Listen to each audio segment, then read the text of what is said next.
That was your meal for the day.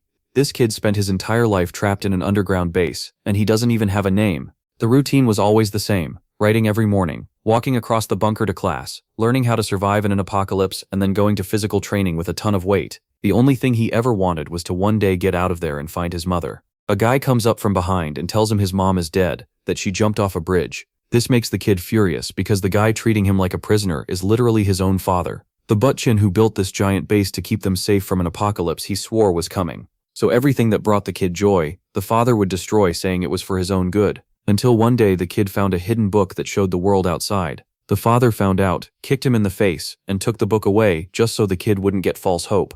During a training session, the kid struggled, and the father reached out his hand. For a moment the kid thought his father had changed and actually felt sorry for him. But the old man grabbed his hand and swung him so hard the kid went flying across the room. Come on, son.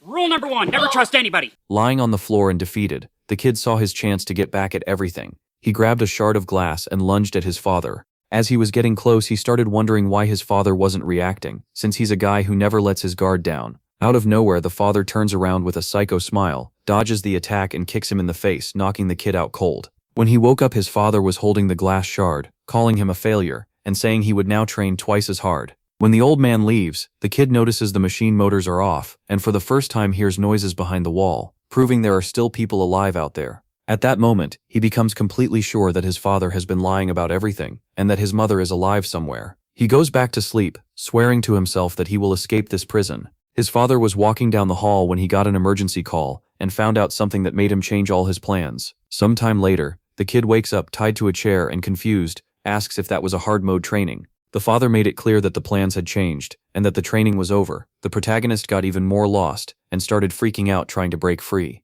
The old man lets out an evil laugh and starts beating the kid, telling him to shut up. But it didn't work. The kid struggled so much that he managed to snap the rope and break free. When the father got close, he noticed something strange. For the first time he saw the old man crying, and realized that behind that monster there was a sad man. But he immediately takes another punch that knocks him out again. The last thing he heard from his father was that someday he would understand everything. When he woke up again, he was thrown in a cell. He sat on the floor and started remembering his classes, where he learned the first rule to survive the apocalypse: never leave the base. The place has a system and enough food for him to live 126 years inside all alone. But out of nowhere, a mechanism breaks down, and every single door in the base swings open at once. The protagonist's eyes go wide, and the first thing he does is bolt. The kid throws every rule he learned out the window, and escapes at the first chance he gets. When he opens the hatch and sticks his head outside, his jaw drops, seeing the city and other people for the very first time. Since his father flat out lied to his face, he runs as far away as possible, and never looks back.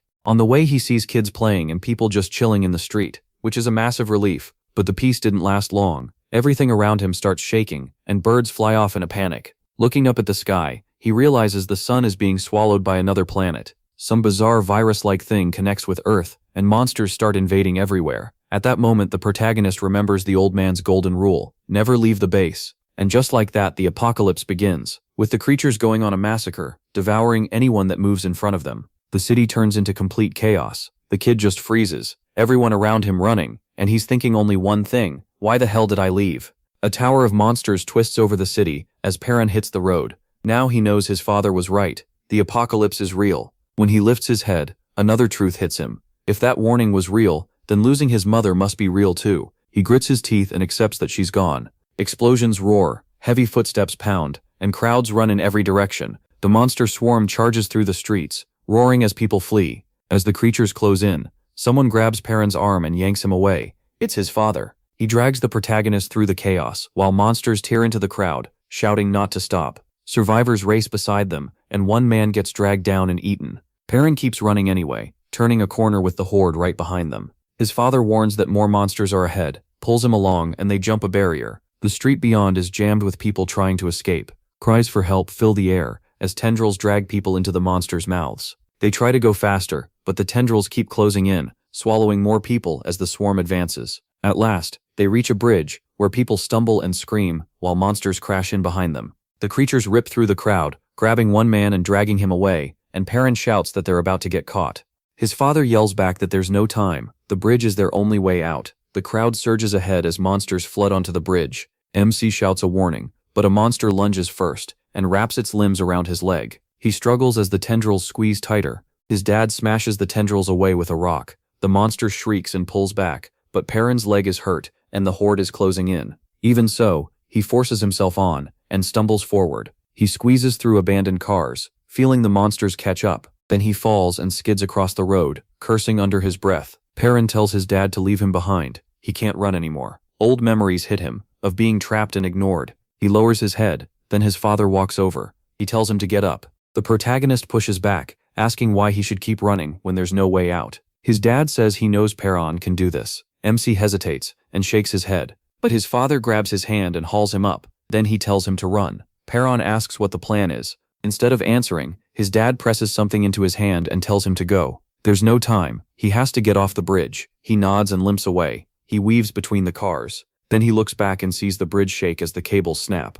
The whole thing collapses into the gap below, vanishing in dust and debris. Perrin stops at the edge, barely above a whisper. He calls for his father. He just stares at the ruined city, too shocked to process what happened. When he looks at the pendant, he remembers his dad saying he could survive, that he knew how. Now Perrin starts to wonder if his father planned this from the start. Quietly, he asks why. The timing makes no sense, and somehow he's still alive. He has no idea what to do next. The protagonist remembers dreaming of sunlight and freedom back in the bunker, but even with light glowing in his hand, he's never felt more empty. His mother's face flashes through his mind, and he asks why again, desperate to know why his dad let it go this far. He yells into the chaos, asking what he's supposed to do now. Then he remembers his dad giving him something, a piece of paper. Perrin grips it tight and stares down, when the ground starts to shake, and a huge monster lands nearby. He runs, but the roaring creature is right behind him. His bad leg catches on debris, and he nearly goes down. Still, Perrin grabs a broken pole and leaps. The monster crashes down, and sends them both sprawling.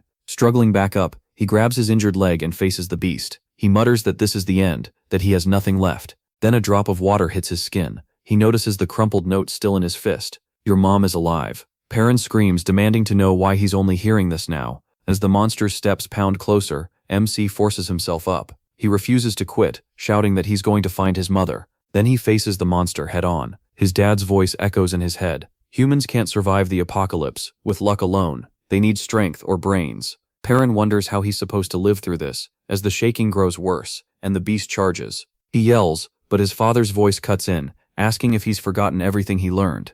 When the monster attacks, Perrin dodges to its side. He spots a weapon nearby, grabs the creature's arm, and pulls himself up. Then he turns, locking eyes with the rushing beast, ready to strike. He slides under its claws, snatches the weapon, and charges in. Swinging with everything he has, Perrin tells himself he's going to survive. 4 days later, the city is still wrecked, and monsters wander freely. Some stalk through the rubble, while others climb the remains of buildings. The streets are broken and strangely quiet. By night, survivors hide among the ruins. One man wipes his face and grumbles that it's already been 4 days. Another snaps about the missing police and wonders what happened to them. Before she can finish, a man cuts her off, saying she's making everyone uneasy. Confused, she says she wasn't even talking that loud. He glances at the body behind her and makes it clear that's the real problem. Muttering that he's losing it, he's approached by a little girl who asks if he's checked every place. He says he has, but there's nothing left. If they want to live, they need supplies. She mentions one place they still haven't checked and decides to go herself.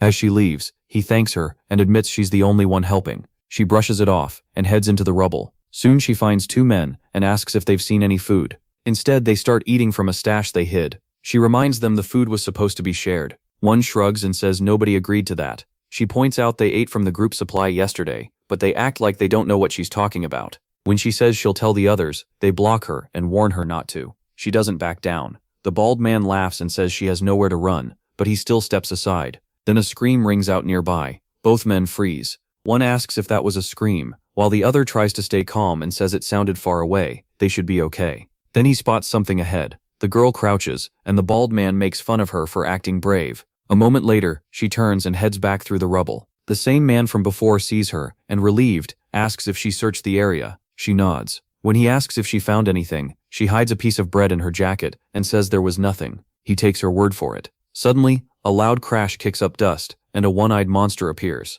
The man freezes as it comes closer. Panicking, he reaches out for help, but the girl runs right past him, mumbling sorry, as his screams are swallowed by the creature. Out on the street, panic explodes. People yell not to look back, while others curse as more monsters show up. A red-haired man even says they'll be fine as long as the monsters catch someone else first. The little girl runs straight at the monster. She dodges every attack without slowing down. Then she twists, rolls over its arms, and lands cleanly. The two men nearby are left stunned. She flips back up at once and keeps running as the bald man stares after her. That's when he realizes she's faster than anyone there. All around her, people scream and run. She moves through the ruined streets, climbs up higher, and stops to catch her breath. Looking back, she finds Perrin sitting there with his eyes closed. She nudges him and realizes he's alive, just unconscious. Then a creature creeps up behind them, hissing. She presses herself to the wall as it comes closer, growling. The girl grabs Perrin and tries to pull him up, but the monster is already over them. Now it's just the two of them against it. When the dust settles, the little girl tries to catch her breath. Then she turns and sees him lying across her lap. He jerks awake, nervous, and demands to know who she is and what she's doing. She stammers, while Perrin silently promises himself he'll never let his guard down again. She tries to explain that she only covered him so the monsters wouldn't notice him, but his father's warning drowns her out. The kind of people who use others just throw them away after. The protagonist reminds himself not to trust anyone, even as his stomach growls because he hasn't eaten since he left the bunker. Weak and shaky, he asks if she has food. She says no, but a piece of bread slips from her pocket and gives her away. She tries to play it off, but Perrin calls her out and thinks about taking it. In the end, she breaks the bread in half and shares it with him. MC hesitates, not sure why she'd do that, and she says he'll owe her back with 5 times as much food. He agrees.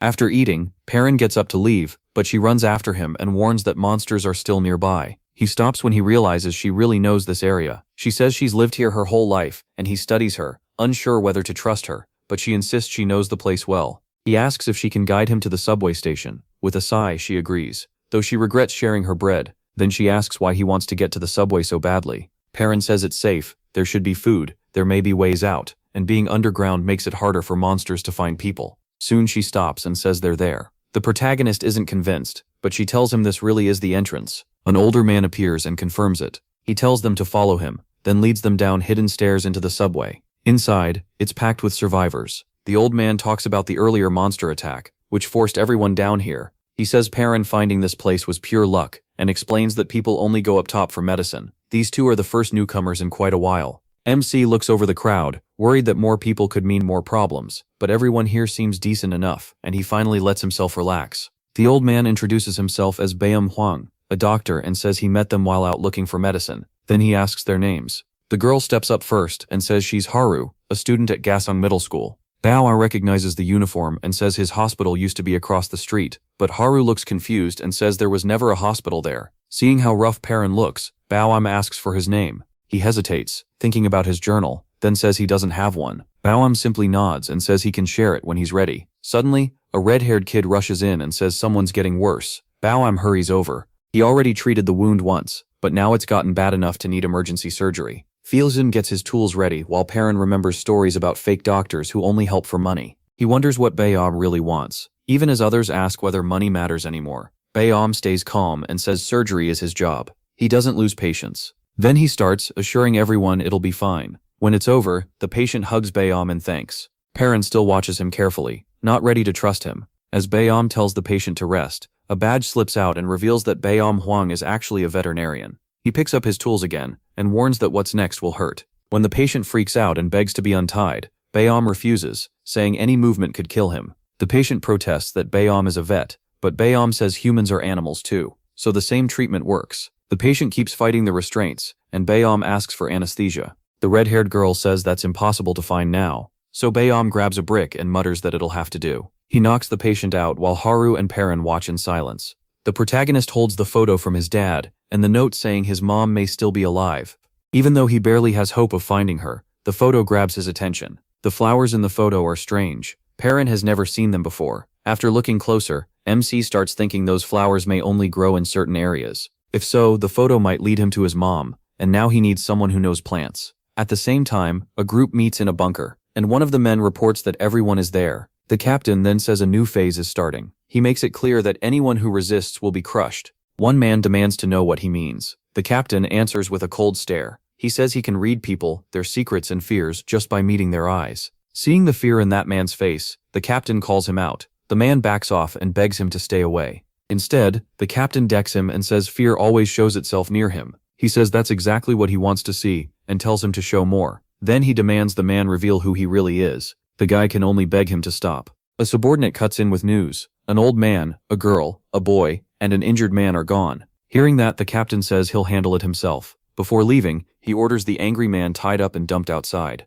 The man's protests don't matter. Worn out from staying alert for days, Perrin falls asleep and dreams of being dragged farther into the dark. He jolts awake to strangers crowding around him, demanding to know who he is. A blonde man gives him 2 minutes to prove himself or get thrown out, mocking him that running won't save him. He rises to his feet. The captain watches and starts rethinking what he first thought about Perrin's curiosity. The blonde man asks how the protagonist expects to fight them. MC throws the question right back at him. That makes the captain smile. He wants to see what's really hiding behind his eyes. The blonde man tells him he should have run when he had the chance. The protagonist calmly says he only needs 2 seconds to put him down. Then the blonde man pulls out a knife, while Perrin realizes his photo is gone. The man taunts him by holding up the picture. He says it was the only thing worth taking. MC warns him that if the photo gets damaged, he'll kill him. The captain grabs the picture and threatens to rip it apart. While Perrin gets beaten and questioned over why one piece of paper matters so much, the captain keeps pushing him. Then he announces he won't be expelled after all. He says the protagonist's eyes hold something else, something darker.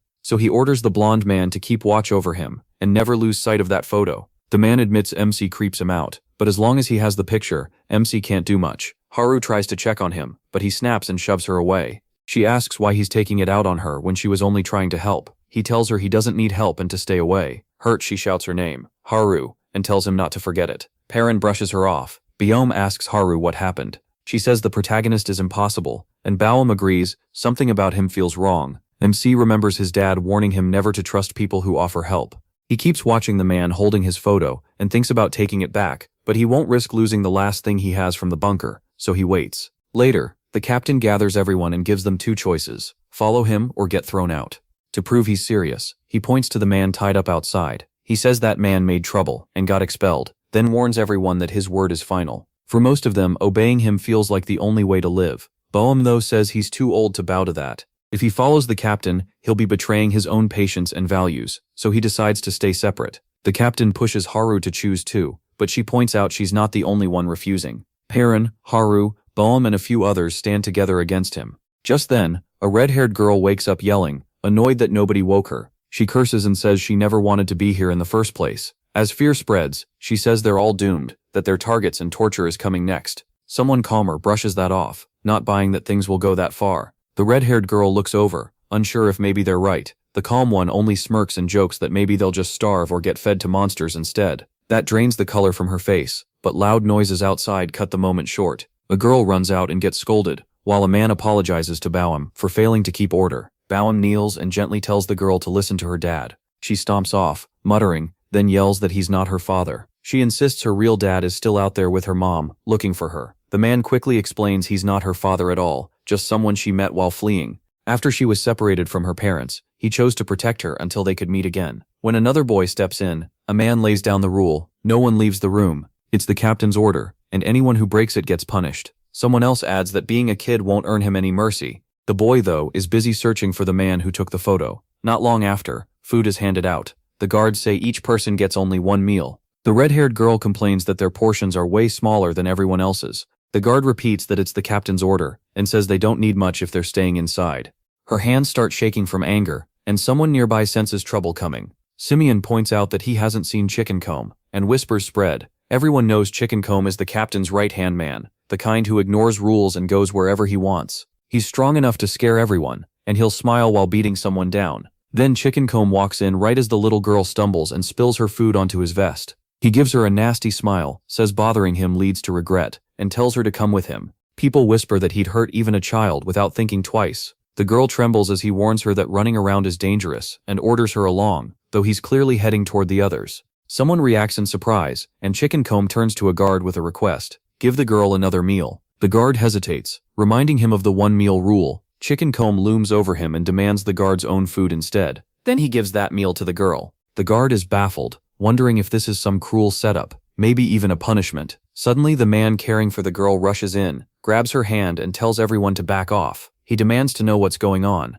Chicken Comb looks honestly confused and asks what exactly he did, but the man calls them all thugs and leaves with the girl. Chicken Comb pauses, then breaks into a grin as they walk off. 2 girls notice that there are more guards around now, while Perrin quietly wonders if he should go after the blonde man himself. The blonde girl says nothing and turns away. Later, the girls sit together in silence. One of them shifts, then notices Perrin sitting alone in the dark. She walks over, but he instantly grabs her wrist, eyes sharp. He accuses her of trying to trick him. She says she only came to talk. He repeats that with suspicion and asks if talking is supposed to mean anything to him. She asks why he even cares. He tells her to just say what she wants, so she asks why he always sits by himself, like maybe he's just shy. Perrin snaps that all humans are his enemies, so getting close to anyone is pointless. She says she never meant to hurt him, but he still doesn't believe her. With a sigh, she tells him to think whatever he wants, but says he should make up with Haru. Perrin says there was never any fight. Haru is just like the rest of them, still human. The girl explains that Haru cries herself to sleep every night and seems weighed down by something. She thinks having a friend her own age could help.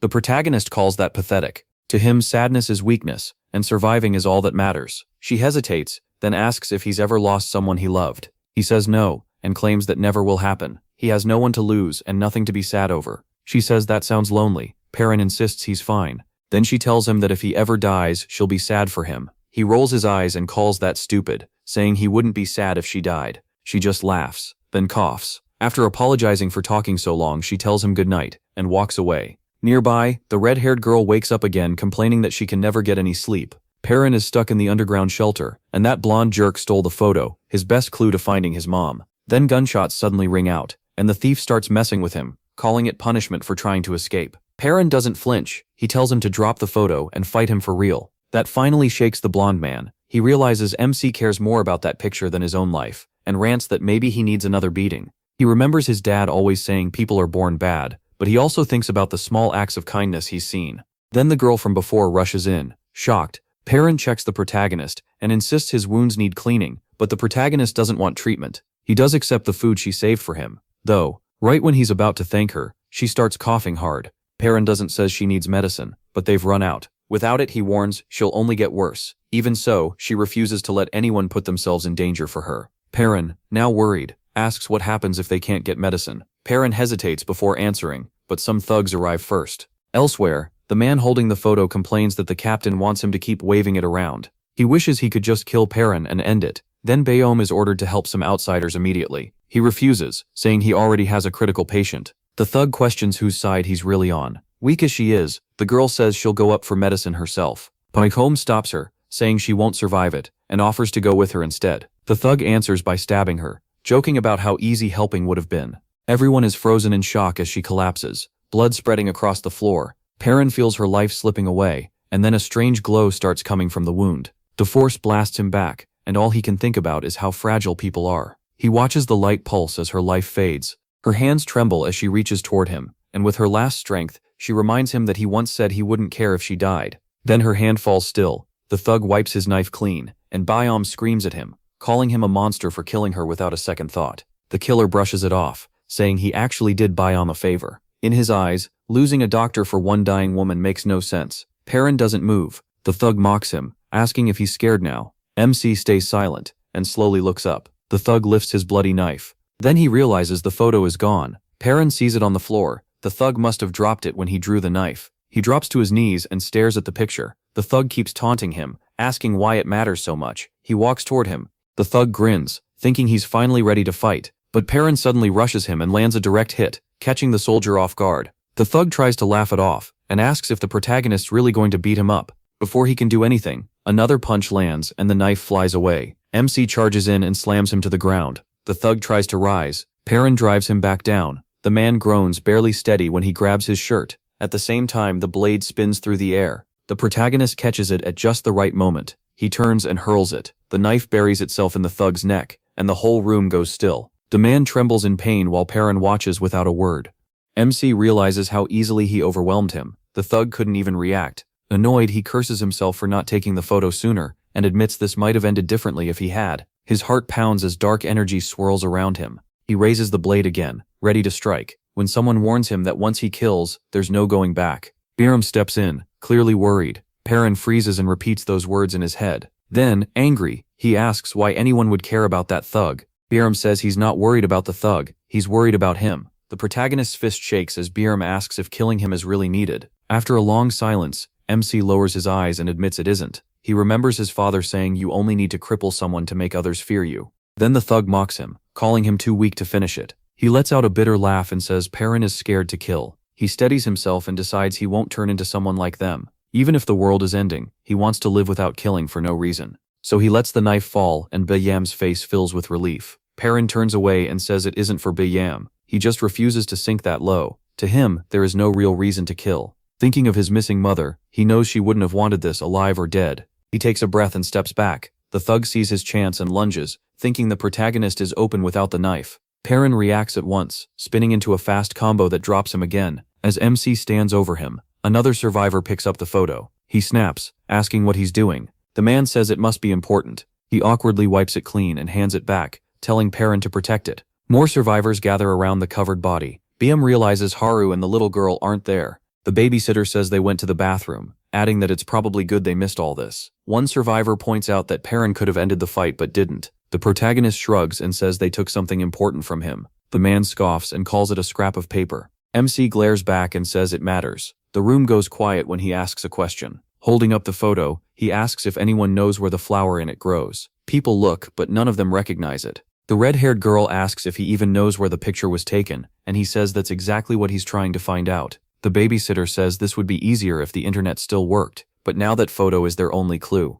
Being asks why it matters so much. Perrin says plainly that he's going there. People start whispering nervously. Being Gafsurim warns that surviving above ground is impossible with monsters out there, but the protagonist doesn't back down. He's going to survive and find his mom. From the shadows, the captain mutters that ignoring orders will make things worse. Then a beast crashes down, sending rubble everywhere. The story cuts to an empty subway entrance marked Zone B. Someone cheers that they finally have enough heat to cook real food. One man tells another to fan the fire, but the guy shrugs and says he's busy. Then the little girl comes running in. She's annoyed and asks why nobody ever flushes. Haru tells her the toilet stopped working. A man shows up impatient, saying they're taking too long and he has to send them back. Haru notices how nervous he is. Just another person trying to stay alive. By the fire, two men are cooking. One makes a sneaky comment about the earlier fight and slips something into the pot. The other catches it and asks what he added, but gets told to keep stirring. He's not even sure he saw it right. Then the pot suddenly bursts, splashing violently and startling both men. At once rocks fall as the ceiling tears open. A giant tree-like monster crashes through, its huge mouth hanging over them as they freeze. Elsewhere, the captain notices the blonde thug's body on the floor. He mutters that he knew it. People like this are everywhere. Old thoughts hit him again. Some humans are monsters already, and now real monsters are walking among them. Behind him, strange creatures start pouring in. Someone shouts for him to watch out, and warns that the boy is stronger than they expected. The captain ignores it, and gets knocked back. Perrin stands firm, eyes locked in. The captain gets up, calls everyone else weak, and says he doesn't need advice from cowards. He wants MC. He tells him to wipe that look off his face and charges, eager to see what this kid really is. They face each other as the tension climbs. Then darkness starts closing in. Something moves inside it. The captain's eyes widen when he realizes he isn't the one looking into Perrin. He is looking into him, and the darkness twists. Teeth snap shut, and the captain finally understands. He's the one being hunted. Panicking, he drops to the floor, flailing and yelling. His men rush to him and shout his name, but he doesn't respond. Perrin just stands there, eyes glowing, while the room stays dead silent. The captain gulps, realizing he almost got swallowed by that thing. Everyone is shaking. One person whispers that the captain actually looks scared. Then a man suddenly screams, clutching his face and begging for help. Blood runs down as he thrashes and cries that he can't see. People stare in horror as he stumbles around, covered in blood, saying he was only sleeping. His head is pounding, and something feels like it's spreading inside him. Grabbing his head, he staggers down the hall, muttering about the pain, while everyone watches in terror, wondering if he's turning into a monster. He claws at his skull until something bursts out. He screams as black tendrils rip free and twist his body. The survivors cry out when those tendrils lash around and stab people. The captain grabs him and yanks him away, then tears into the creature with brute force. The monster slams back as limbs fly. The captain keeps hammering it, crushing it until it stops moving and only twitches on the floor. Everyone is left stunned. Someone whispers that the captain just killed a monster. He demands to know where it came from. The survivors start cheering and calling him a hero, and one man swears he always believed in him.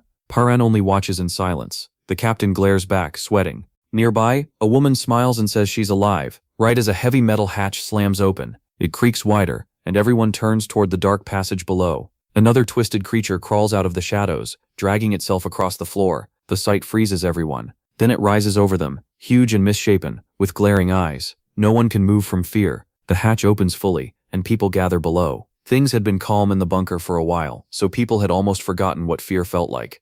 But when one person quietly steps back, the mood changes. Old memories flood in. Blood, survivors, and things no one wants to remember. They wish they could forget those monsters tearing through soldiers, but those images never left. Now a huge one-eyed beast with jagged teeth climbs up and stomps in, and panic explodes. People scream and shove each other down trying to escape. The captain yells over the chaos, telling everyone to fight back. Faces turn toward him, torn between running and staying. He grabs an axe and says this time is different. There's only one monster, so if they work together they can win. Some remember he beat one before, and they start to believe him. There isn't anywhere left to run anyway. The group slowly rallies and asks what they should do. Then blood starts dripping from the captain's nose, and his face goes blank. The crowd shifts uneasily as someone reaches toward him. He stumbles forward. Black tendrils burst from his mouth and chest, twisting his body in front of everyone. A wave of shock hits the crowd. They remember he was supposed to have killed that monster earlier. Then a woman cries out the truth. It regenerated. Terror spreads. These things don't really die. Now overtaken by tendrils, the captain smashes through the walls as destruction bursts around him. Debris rains down, blood sprays, and people are ripped apart. A girl screams as the beast grabs her and crushes others mid-cry. It lifts people into the air and squeezes them until blood bursts out. Bodies stack into a horrific pile, and the hallway turns into a killing ground. One person begs for help, while another says it's over. Sure, more monsters will come any second. Bien grabs the babysitter, who panics because the little girl is still outside. He warns that if monsters got into the station, she's probably already gone. That thought breaks him. He drops to the floor, reaching out in despair, while another survivor turns and walks off. Through all the chaos, Perrin runs down the hall with blazing eyes. Biniam calls after him, as the others hesitate. Some stay frozen, while others run after the protagonist. He keeps pushing forward, and at the door they see Biniam raise a hand to stop him. Perrin steps up, eyes glowing, then lifts his hand and points ahead. The room falls silent. Near the sliding doors, a body lies in a pool of blood. Not far away, 3 kids are hiding together. One of them shakes and whispers that she's scared. Haru puts a finger to her lips and quietly warns them to stay silent, or they'll be found. The youngest sniffles. Haru softly says she's sorry. Right now she can't protect anyone. She explains that the chaos gave them a place to hide, but if anyone finds them, it's over. The little girl grabs Haru's sleeve. Haru looks surprised for a second, then meets Perrin's eyes, lets the girl hold on, and gently tells her to stay close. Nearby, an injured man stares at the dead body. Terrified, he asks what they're supposed to do. Haru tells him they need to run. The man panics, saying there's no way out. Haru shakily answers that right now, all that matters is staying alive. Then she steels herself, and says they can't just wait to die. She's going to survive. Hearing that, the man quietly says she must have a really strong reason to keep going. Before anyone can say more, a red-eyed monster appears in the doorway. The man freaks out and yells for everyone to run.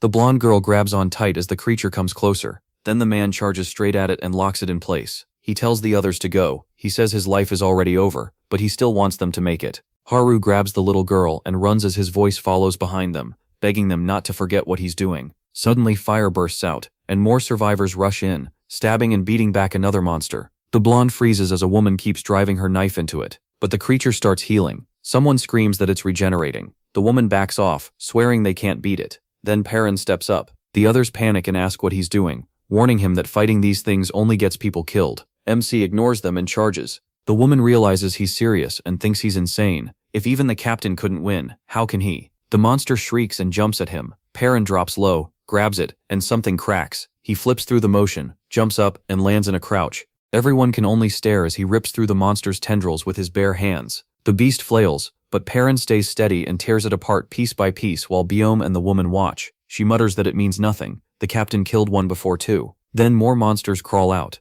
Even so, he doesn't flinch and meets their gaze. The second they rush him, he dashes in and smashes a huge one right in the mouth. Another leaps at him, but Perrin springs up, catches it, and rips it apart. Its tendrils snap and fly everywhere under his attacks. Biome and the woman think he's done for, but Perrin comes out untouched, surrounded by twisting limbs. Biome can only whisper that the kid's still alive, and the woman is left speechless. Even as the monsters keep healing over and over, everyone watches the protagonist stand his ground. He takes a breath and remembers his father's words. Every living thing has a source of life. A glowing flower flashes through his mind, and his father's voice comes back again. Find the source, then destroy it. Perrin cuts through the horde, searching. He lunges at one and tears it open, and finally sees it, a glowing seed buried inside, the real source. He braces himself and drives his weapon into it. Energy bursts out, and the tendrils lash wildly. The monster convulses as Perrin pushes deeper. Breathing hard, he stands over the remains. At his feet, the broken seed still gives off a faint glow. The survivors stare down the hall in shock. One of them whispers that the monster is really dead. Bam watches a blood-covered figure walk past the wreckage. Elsewhere, Haru pulls another girl down the hall. When a huge boom shakes the bunker, she yells that something's coming. Their footsteps pound as they run around the corner, and Haru suddenly finds herself face to face with a massive creature charging right at her. She tries to jump away, but slips and slams onto the floor. The monster fixes its glowing eye on her. She looks back as those heavy footsteps get closer and closer. Then a swirling void suddenly opens in front of her, dragging her sight into darkness. Shadows churn and a strike cuts past. Behind her, Biome gasps, barely able to speak. A moment later, Haru stumbles back to the group without a scratch. Relief fills the room, but she just stands there trembling, mumbling in shock. Then someone suddenly asks where the little girl is. Haru blurts out too much in a panic, and accidentally reveals Paran's location. The group breaks down crying, and the babysitter begs to know if the child is okay. Then a pair of tiny shoes appears in the doorway. Everyone goes still. The little girl steps in, her dress torn and bloody, and behind her stands a hideous red-eyed monster. Panic tears through the room. Someone charges forward screaming, while the girl shakes beneath the monster's shadow. Just before it can attack, Chicken suddenly appears. He shoves Paran aside, faces the beast, and warns it to back off or he'll gouge out its eye. The creature stops, then slowly backs away, as Chicken orders it to stay there. He isn't sure why it listened, so he keeps listening for any movement. Biome says they're only alive because of what's happening outside. Out there, Paran slams another monster into the ground and mutters that that's two, but more are already closing in. One lunges with a heavy swing, and he braces for it. 3 more start circling him. MC thinks that if there were fewer, he could wipe them out and secure the area. But with this many, all he can do is survive. One mistake will kill him. And even worse, more could show up any second. Worn out, he thinks about running for another shelter, but if he leaves, everyone inside dies. He wonders why he should even care. Then he remembers the stabbed girl, and what she said before dying. That moment of distraction costs him. A monster slices across his body, and he collapses as blood sprays out. Holding the wound, he lifts his eyes and sees a shadow standing over him. It's Chicken. Chicken says the others filled him in, and now he knows Paran can kill these things. So he asks one simple question: how can he help? The babysitter grabs his shield, ready to join in, while the little girl watches quietly. Under his breath, Paran says he still doesn't get why these people want to help him. Chicken shrugs like the answer is obvious. They all want to live. The babysitter adds that if he falls, the rest of them are dead too, so helping him is their only chance. Chicken holds out his hand. The protagonist pauses, then accepts, and tells them to distract the monsters. He figures no one's likely to betray him when survival is the only thing tying them together. Then a monster charges, and Chicken and the babysitter step in to stop it. That gives Paran a tiny opening, even with his injuries. Chicken taunts the beast, giving MC exactly the distraction he needs. He rushes in, hits his target, and cracks open the monster's glowing core. It pulses with violent energy. The creature fires beams of light, forcing him to dodge and weave, but he refuses to back off. Pushing through the attack, he grabs the monster and turns it until the core is fully exposed, shouting that he's found the weak spot. He lunges to finish it, but misses just as the monster starts charging a huge blast. The beam fires, and the babysitter throws up his shield, barely holding it. That split second is enough. Paran refocuses, drives his strike into the core and shatters it. The monster drops. Biome says he'd only get in the way, and the red-haired girl agrees, especially with bodies still twitching nearby. Someone shouts at a monster that the captain is dead. The babysitter looks back to check Paran, but the protagonist just points at the broken core by his feet. Chicken asks how it works, and MC explains that every monster has a weak spot. You just have to find it. Another survivor points out that only he can actually see those spots, so everyone else should focus on creating openings. Chicken refuses to stay out of it and jumps right back into the fight, while Paran admits things are a lot easier with help. Chicken gets slammed hard as the protagonist cuts down another creature. Then he suddenly stops. There's one more presence. Across the room, a survivor is trapped, pinned to the ground by tendrils. At that moment, Haru and the others arrive and see her struggling. The monster crackles and twists, changing into something even worse. A bloody hand twitches on the floor, then goes still as the change finishes. Nearby, a corpse jerks, and a mangled shadow crawls free, looming over Haru and another survivor. Haru forces herself to move as its jaws snap just inches from her face. The creature lunges again, but Paran cuts it down at the last second. Haru stares at him in shock as he lands hard, bleeding and exhausted, but still clutching the monster's glowing core, his eyes fixed on its light. Biome rushes over, saying MC needs treatment now, and the others hurry to help. Later, MC wakes up bandaged. Haru is sitting nearby, and Biome lets out a relieved breath. Paran immediately rips the bandages off. His wounds are completely healed. Biome grabs his arm, stunned. He asks if the other fighter survived, and a familiar voice answers that he's fine. Chicken grins and brags that he's too tough to die. He says he helped because he felt like it. even when someone mutters that he looks like the bad guys. Chicken just laughs and says he doesn't take orders from anyone. Haru yawns as someone else comments on how shady he looks, but Chicken only smirks and says that's just his style. Perrin turns to Haru and asks why she's still here when she isn't hurt. She snaps back, asking what he's going to do about it. Then she admits she was worried. Biome cuts in to remind the protagonist that Haru stayed and helped treat him. She immediately yells that she only did it because Biome asked. Then Chicken says he remembers her from earlier and, to her surprise, praises how fast she was in the fight. He says she dodged the monsters like it was easy, moving like the wind. Haru tenses up, clearly bothered, and turns away as he steps closer. Perrin quietly watches her leave, remembering the dying woman's words that he should at least try to get along with her. So MC calls out to Haru. He asks if that's all. Without turning around, she softly says yes. Later, during a meeting, a man with glasses speaks to the group. Only 12 of the 43 survivors are left. Then he corrects himself. About 78% are gone. He says many of the bodies were found gray and dried up like mummies. A woman says the monsters must have drained them, then wonders if this could be some kind of government experiment. She brings up rumors, while others insist the creatures fell from the sky. Someone even says aliens, but another person cuts that off and reminds them they have bigger problems. Then everyone turns to Perrin and demands answers. How does he fight like that? And how did he know how to kill the monsters? With Haru watching, he simply says he's been trained for the apocalypse since the day he was born. He holds up a photo and says it's the only thing he brought from the bunker. The woman still doesn't buy it. She says he could be lying and wants more proof than a story about living underground and knowing the end was coming. To her, one photo proves nothing. Still, she admits Perrin can fight, and the others start believing in his strength at least. Then a survivor suddenly lunges at him, but the protagonist dodges with ease. The attacker instantly panics, apologizes, and hurriedly says he believes the bunker story now. Biome steps in and says he's convinced too, especially after treating all of MC's scars. Thinking about everything the boy has been through, Biome says no one his age should have survived that much. That makes Haru ask about his scars. Perrin says he got them from trying to break out of the bunker. To him, they're proof he never quit, not painful memories. Then someone asks why he never warned anyone the apocalypse was coming. He remembers what his father used to say, and admits he doesn't think the man ever meant to warn people. He says he still doesn't really trust people, but this group helped him. Because of that, he's starting to wonder if everyone is really as awful as his father said. One survivor tells him that makes him important. He's the only one who knows how to kill the monsters. Chicken says finding his mom could help them learn more about the creatures. Another person warns they've only lasted this long because of luck and the blocked entrance. That cave-in is the only thing protecting them. If the monsters get through, they're done for. Right now, the only way outside is a narrow gap in the rubble. Even so, they go check the storage room and find it crushed under debris.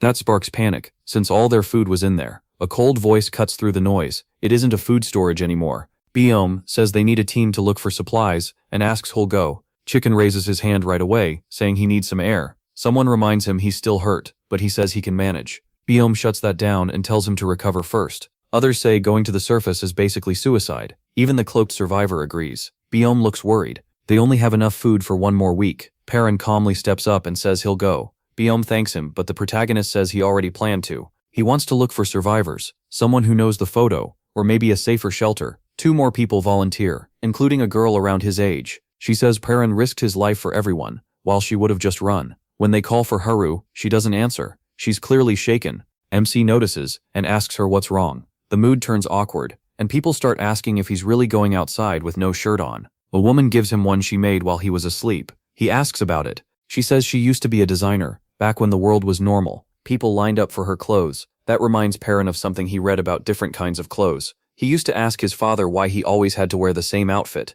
He wanted to try something new. His father would just laugh and say he wore the same thing too. The protagonist admits he always dreamed of wearing new clothes above ground, so he thanks her from the heart. Then Haru finally speaks. As he pulls on his pants, she says she wants to ask him something. He looks up and asks what it is. Haru just stands there, frozen in front of Perrin, while the others whisper, shocked by what they're seeing. Red-faced, she suddenly snaps, calls him a pervert, and swings at him. MC dodges, confused, and tries to ask what's going on, but Haru loses her footing and slams to the floor. She stays down and refuses to move. Still not getting it, Perrin walks closer, until someone mutters about a scar, and Haru lowers her head. He tells her to get up. Haru fires back that he needs to put something on first. With a sigh, he gets dressed, then wonders how the monsters showed up in the first place. The others guess the fire brought them in after they smelled cooked food. The red-haired girl excitedly grabs a lighter. Perrin quickly warns her that fire attracts monsters. She freezes, and panic spreads as everyone understands. Haru stares at the lighter until the girl nervously gives it to her, and Haru backs away with it clenched in her hand. A boy suddenly recognizes Haru as the track star from Gasong Middle School. He says he noticed her scar right away and thinks it looks cool. Haru doesn't see it that way. To her, that scar only proves how scared and weak she was, and her mind drifts back to classmates and all the times she felt small. In her memory, it's Haru's first day of middle school, and she's clutching her bag in fear. Her parents wish her luck and tell her to work hard. Her brother cheers her on. New classmates whisper about her, while her parents watch nervously. Her father quietly wonders if she'll be okay. He remembers how bright and cheerful she used to be. Her mother says Haru has been anxious ever since that day, and struggles with it constantly. Then the memory sharpens. Young Haru is grabbed by a man who lifts a knife, while her parents scream. She bites him, breaks free, then collapses. Shaking, she looks up just as blood sprays and the blade cuts her. Her father rushes in, her mother screams, and Haru's vision fades. She wakes up in a hospital bed, screaming, with her parents holding on to her. They tell her she's safe now, and that the attacker was caught. But even in their arms, she can't stop shaking. She keeps staring at the bandages over her scar, still terrified. Later at school, Haru sits quietly while other kids talk about scary things. She looks out the window and sees the man's shadow in her mind. A girl asks what scares her the most. Someone else repeats the question. Haru freezes, unable to answer. Later, she finally admits she's afraid of dying. The room goes silent until the girl explains she only meant horror movies. At track practice, the coach calls Haru over. Since the attack, she always feels chased, like someone is right behind her. When the signal sounds, she runs, driven by fear and memory. She almost falls, but keeps going. To Haru, she's still a coward, but then the coach shouts that she broke another record. Her teammates cheer. The coach praises her, amazed she's setting records after only 2 years, and saying she could be a star. Soon reporters come to meet the scarred runner. Nervous, Haru greets them. They ask for pictures and try to encourage her. One man says he's a fan and touches her shoulder. Haru flinches. He pulls back and scoffs, saying he's not trying to hurt her, she's just weird. The coach tries to step in, but the man brushes it off and calls her overly nervous. Haru stays silent. That night at dinner, her father is looking at his phone, and her mother scolds him for it. He laughs, apologizes, and asks what happened with the reporter. Her brother gushes about how fast she is. Her father says he can't wait to see her on TV. He also says her talent really took off after the attack. Haru realizes every time she runs, the memories come back. That's the cruel part. She started running so she wouldn't be a coward anymore. But inside, nothing changed. She grabs her uniform and starts to leave. Her father tells her being afraid doesn't mean there's something wrong with her. Haru argues that fear makes her weak and not good enough. He hugs her and says she doesn't need to hide. That scar proves she was brave, and her family loves her no matter what. Haru cries, thinking about how much that word coward hurt her, and how hard she tried to change without seeing what mattered most. She remembers her family holding her close as her father tells her she isn't broken, and it's okay to be scared. He holds out his pinky and asks her to promise not to cry, just because she's afraid. Haru agrees, trying to be strong. Then, just as they're about to leave together, everything falls apart. Something smashes into the building, and debris comes crashing down. Her father stares in shock, and the family runs into the ruined city. A huge stone giant appears just as her dad drops, struggling to get back up. He meets Haru's eyes when she calls for him. As she runs toward him, he stumbles and warns her to stay back. Haru sees he's hurt and freezes, tears filling her eyes.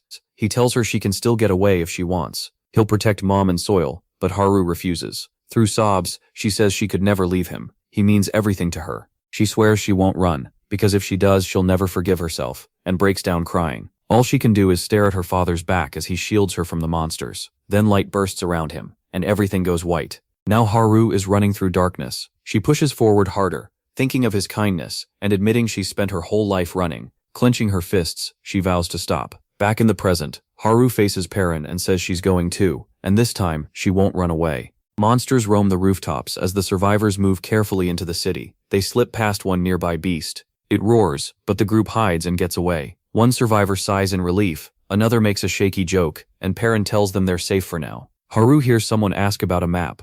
He lifts a sheet of paper and says they need to make one. When Haru repeats that, he turns serious. A map matters just as much as food. Haru says she can help since she knows the area, but then hesitates because the city barely looks the same anymore. They gather what they can, but it's much less than they hoped. Perrin points out most of the food has already gone bad. A survivor with glasses says they should eat the stuff that spoils first. Haru says maybe they should wait until they get back, but the others argue it'll rot soon anyway, and they risked a lot to get it. They should eat now. Someone else says people at the base are still waiting for them. Perrin tries some first and says it tastes good. He says bunker food was just plain nutrition paste, so this tastes amazing. Haru teases him for not even knowing what bread was before, and he glares at her. Then he offers her some food, reminding her about their earlier deal, and saying they're even now. The protagonist warns everyone to stay hidden, unless they have to fight. He can kill a monster, but noise will bring more. Staying quiet is how they live. Suddenly he stops as a creature drops down between the buildings. His voice turns sharp. They cannot let it notice them. Perrin repeats the warning, don't let the monsters catch on. Haru and the others go still. He says if they're found, the only move is to split up and run. Putting a hand on Haru's shoulder, MC quietly tells her the creature still hasn't seen them. Someone starts to whisper a question, but before any answer comes, Perrin throws a can, and the clang rings out. The monster snaps toward the sound at once, proving noise draws them. He settles the group, motions for silence, and explains that a messy fight would only call in more monsters, so they have to kill it in one hit. His thoughts flash back to the basement, where someone once handed him a weapon and said he wouldn't go outside himself, but he still wanted to help. It was made for Perrin's fighting style, built to pierce the monster's weak spots. He grabs it now and rushes in, driving the blade straight into the creature's core. As he looks at the weapon, his father's voice comes back. Don't depend on weapons. If you want to survive up here, learn to fight with your bare hands. His father always said tools had no place in real battle, and promised he'd understand one day. Perrin can't accept that. How is anyone supposed to fight monsters like these bare-handed? Then it hits him. His father never talked about monsters in the bunker at all. Maybe he thought the protagonist wouldn't believe him. Truthfully, he didn't believe in the apocalypse until now. More memories surface, countless drills in the bunker, all of it training for monster attacks. If his father never meant for him to leave, why train him so hard? Maybe he wasn't trying to trap him forever. One thing keeps bothering him. His dad never lied, except about his mom. So was all that training meant for this day? His mind goes back to the beginning, the first day of the apocalypse. He remembers the locks being opened and his dad unlocking every door. If he hadn't gotten out then, the monsters would have killed him. Now he can't stop wondering why the monsters came for their bunker, and how his dad saw it coming. Nearby, the survivor with glasses checks the monster. Even after its core was hit, it curls into a ball. He mutters that they still couldn't break it. Then he tosses it to a girl, and she throws it away. Perrin follows it with his eyes as it lands near him. He picks it up and sees weird patterns moving across it. The sphere vibrates in his hand. The guy with glass asks what's going on, but MC says nothing. Instead, he tightens his grip, and cracks spread across it. Pieces start breaking off. He glances over and sees Haru is awake. She remembers running off by herself, and quietly swears she won't do that again. Next chance she gets, she'll apologize to him. Perrin thinks back to his father before everything went bad, when he gave him a book from home and called it a hero's story. He opens his eyes again and Haru is leaning over him. She falls on top of him and covers his mouth. He tries to talk, but she won't let him. Looking up at her, Perrin complains that she's heavy and tells her to get off. Haru instantly snaps that she is not. He tells her to relax and mutters that she's such a scaredy cat. She raises the binoculars and checks the city, spotting monsters in the distance. Perrin walks over, asks how it's going, and casually calls her human. That really gets on her nerves. Later, someone asks what his name is. The protagonist admits he hasn't had one since he was a kid, and Ji-yoon says he needs one. Gu wants to choose one right away, but Perrin just stands there, unsure what to say. Even the idea of having a name feels strange. Then Haru offers one. He turns it down and thinks about his father. Lowering his head, he quietly says, Perrin. The others are surprised. Haru repeats it, and he nods. She asks what it means, and he says it came from a book he read as a child. Guam suggests they all introduce themselves. Gu-yoon starts, then Gu, then Haru, joking that Perrin probably won't remember anyway. He hesitates, says the name once, then more firmly introduces himself as MC. The group repeats his name, and he says it again as memories rush back. He sees the bunker and remembers dreaming about this reaching the surface, meeting people, and telling them his name. He'd always wanted to know other people's names too. Right then, Haru, Jaehyun, and Guming smile at him. Jaehyun reaches out and asks if they can be friends.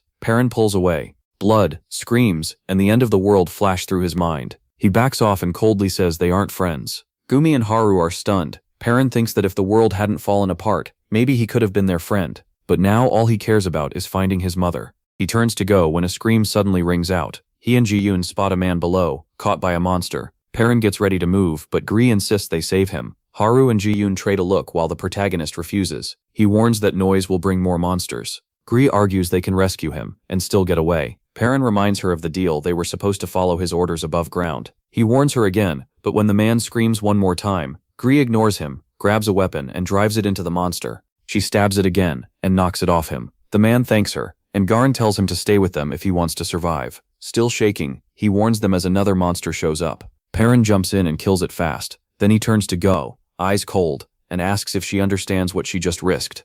Her recklessness could have gotten them all killed. Haru and Jigyun stay tense. They know this will only get worse. The injured man asks if he can still walk, then admits his leg is too messed up. He needs help. Perrin expected something like this. Then nearby monster sounds make everyone freeze. More of them are coming. MC refuses to help any further. Jaehyun reminds them that saving the man at all was already too dangerous. He tells Guru she can stay and help if she wants, but then she's leaving the group. If she chooses him, she's out. Jaehyun agrees. The rule is simple. Everyone follows every order, no exceptions. The man begs, but Jaehyun sides with Perrin. They can't do this. She thinks about the people still waiting back at base, and Guru finally decides to stay with the group. The injured man screams after them, calling them murderers and saying they're leaving him to die. The protagonist snaps at him to shut up, but his voice keeps echoing. The monsters answer with shrieks. The group runs, but they're getting surrounded. Haru cries out that the way out is blocked. Perrin quickly judges the situation. It's bad, but not over yet. The monsters haven't noticed them, so if they move now and backtrack, they can still slip away. Then the injured man flicks on a lighter. Everyone freezes. He points at a no smoking sign, but Jihyun snaps that that's not the issue. Fire will attract even more monsters. The man shrugs and says he knows. Fire already took his home. Jihyun presses him, but the flame keeps burning as smoke rises.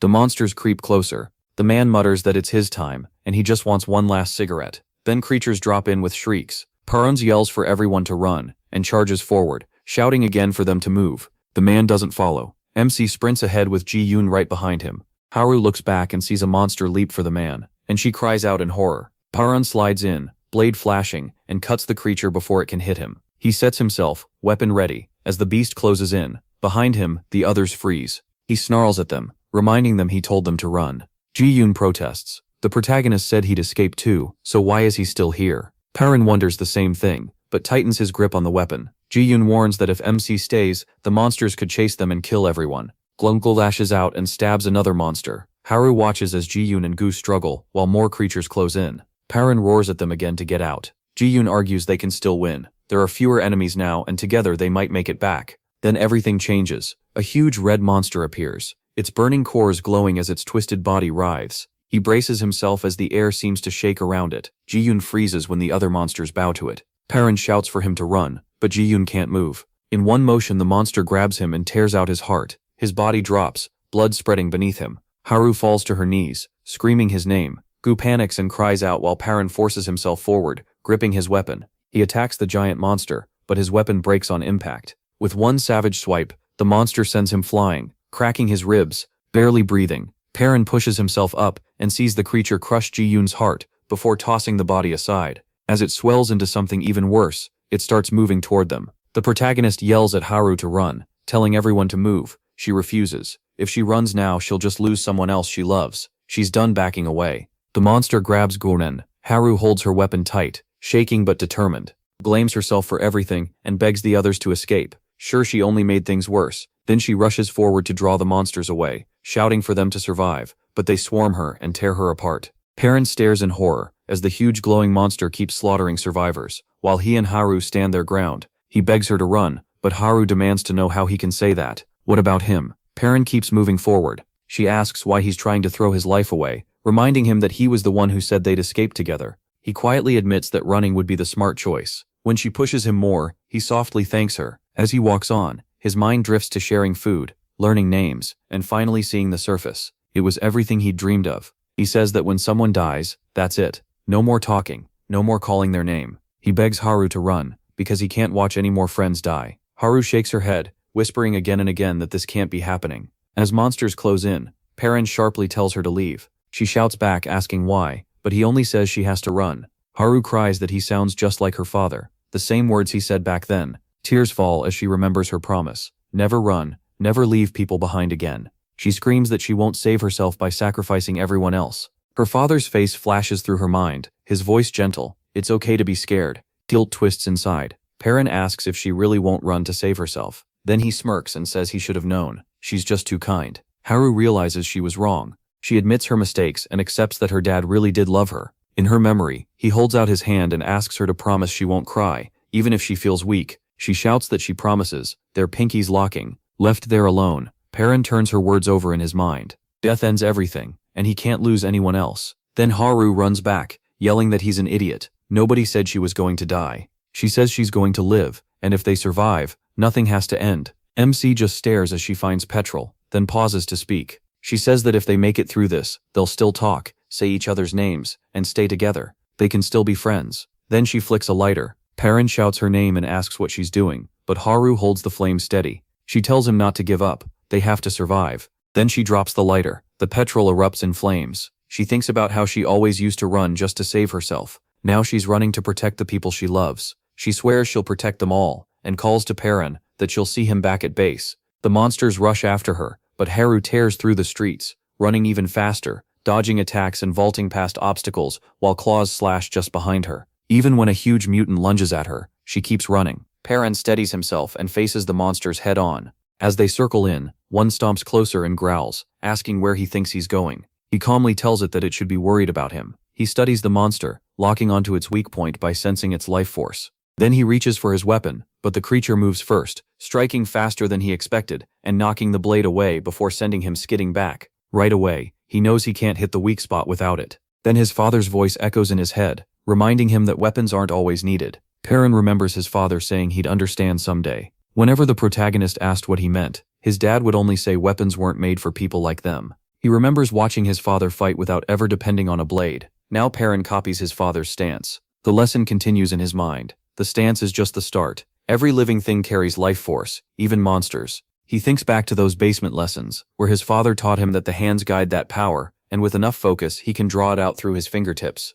Blue sparks suddenly burst across his body. His father's words push him to take hold of that power. Perrin complains that nothing's happening, but the voice tells him he'll get there once he truly feels that life force he can control it. Then a surge finally rises inside him. His father's words return. That power is his. Energy races up his arm, and MC yells in shock. He remembers asking his dad what would happen if he pulled out all of it, just as the monster closes in. The answer comes back to him. Once he masters it, he'll move almost as fast as his father did. With that new strength, Perrin launches forward. He rushes the monster and slams straight into it. It swings at him, but he blasts through its defense and sends it sliding away. The beast grabs its face, and Perrin answers every move without hesitation. Electricity pulses through him, and he realizes he can finally keep up. When the monster lunges again, the protagonist braces himself. They leap and crash together mid-air. He catches one tendril, yanks hard, and slams the creature down. It strikes back, but he slips past it, jumps in. Perrin pauses to check the monster starts changing. Its arms split apart,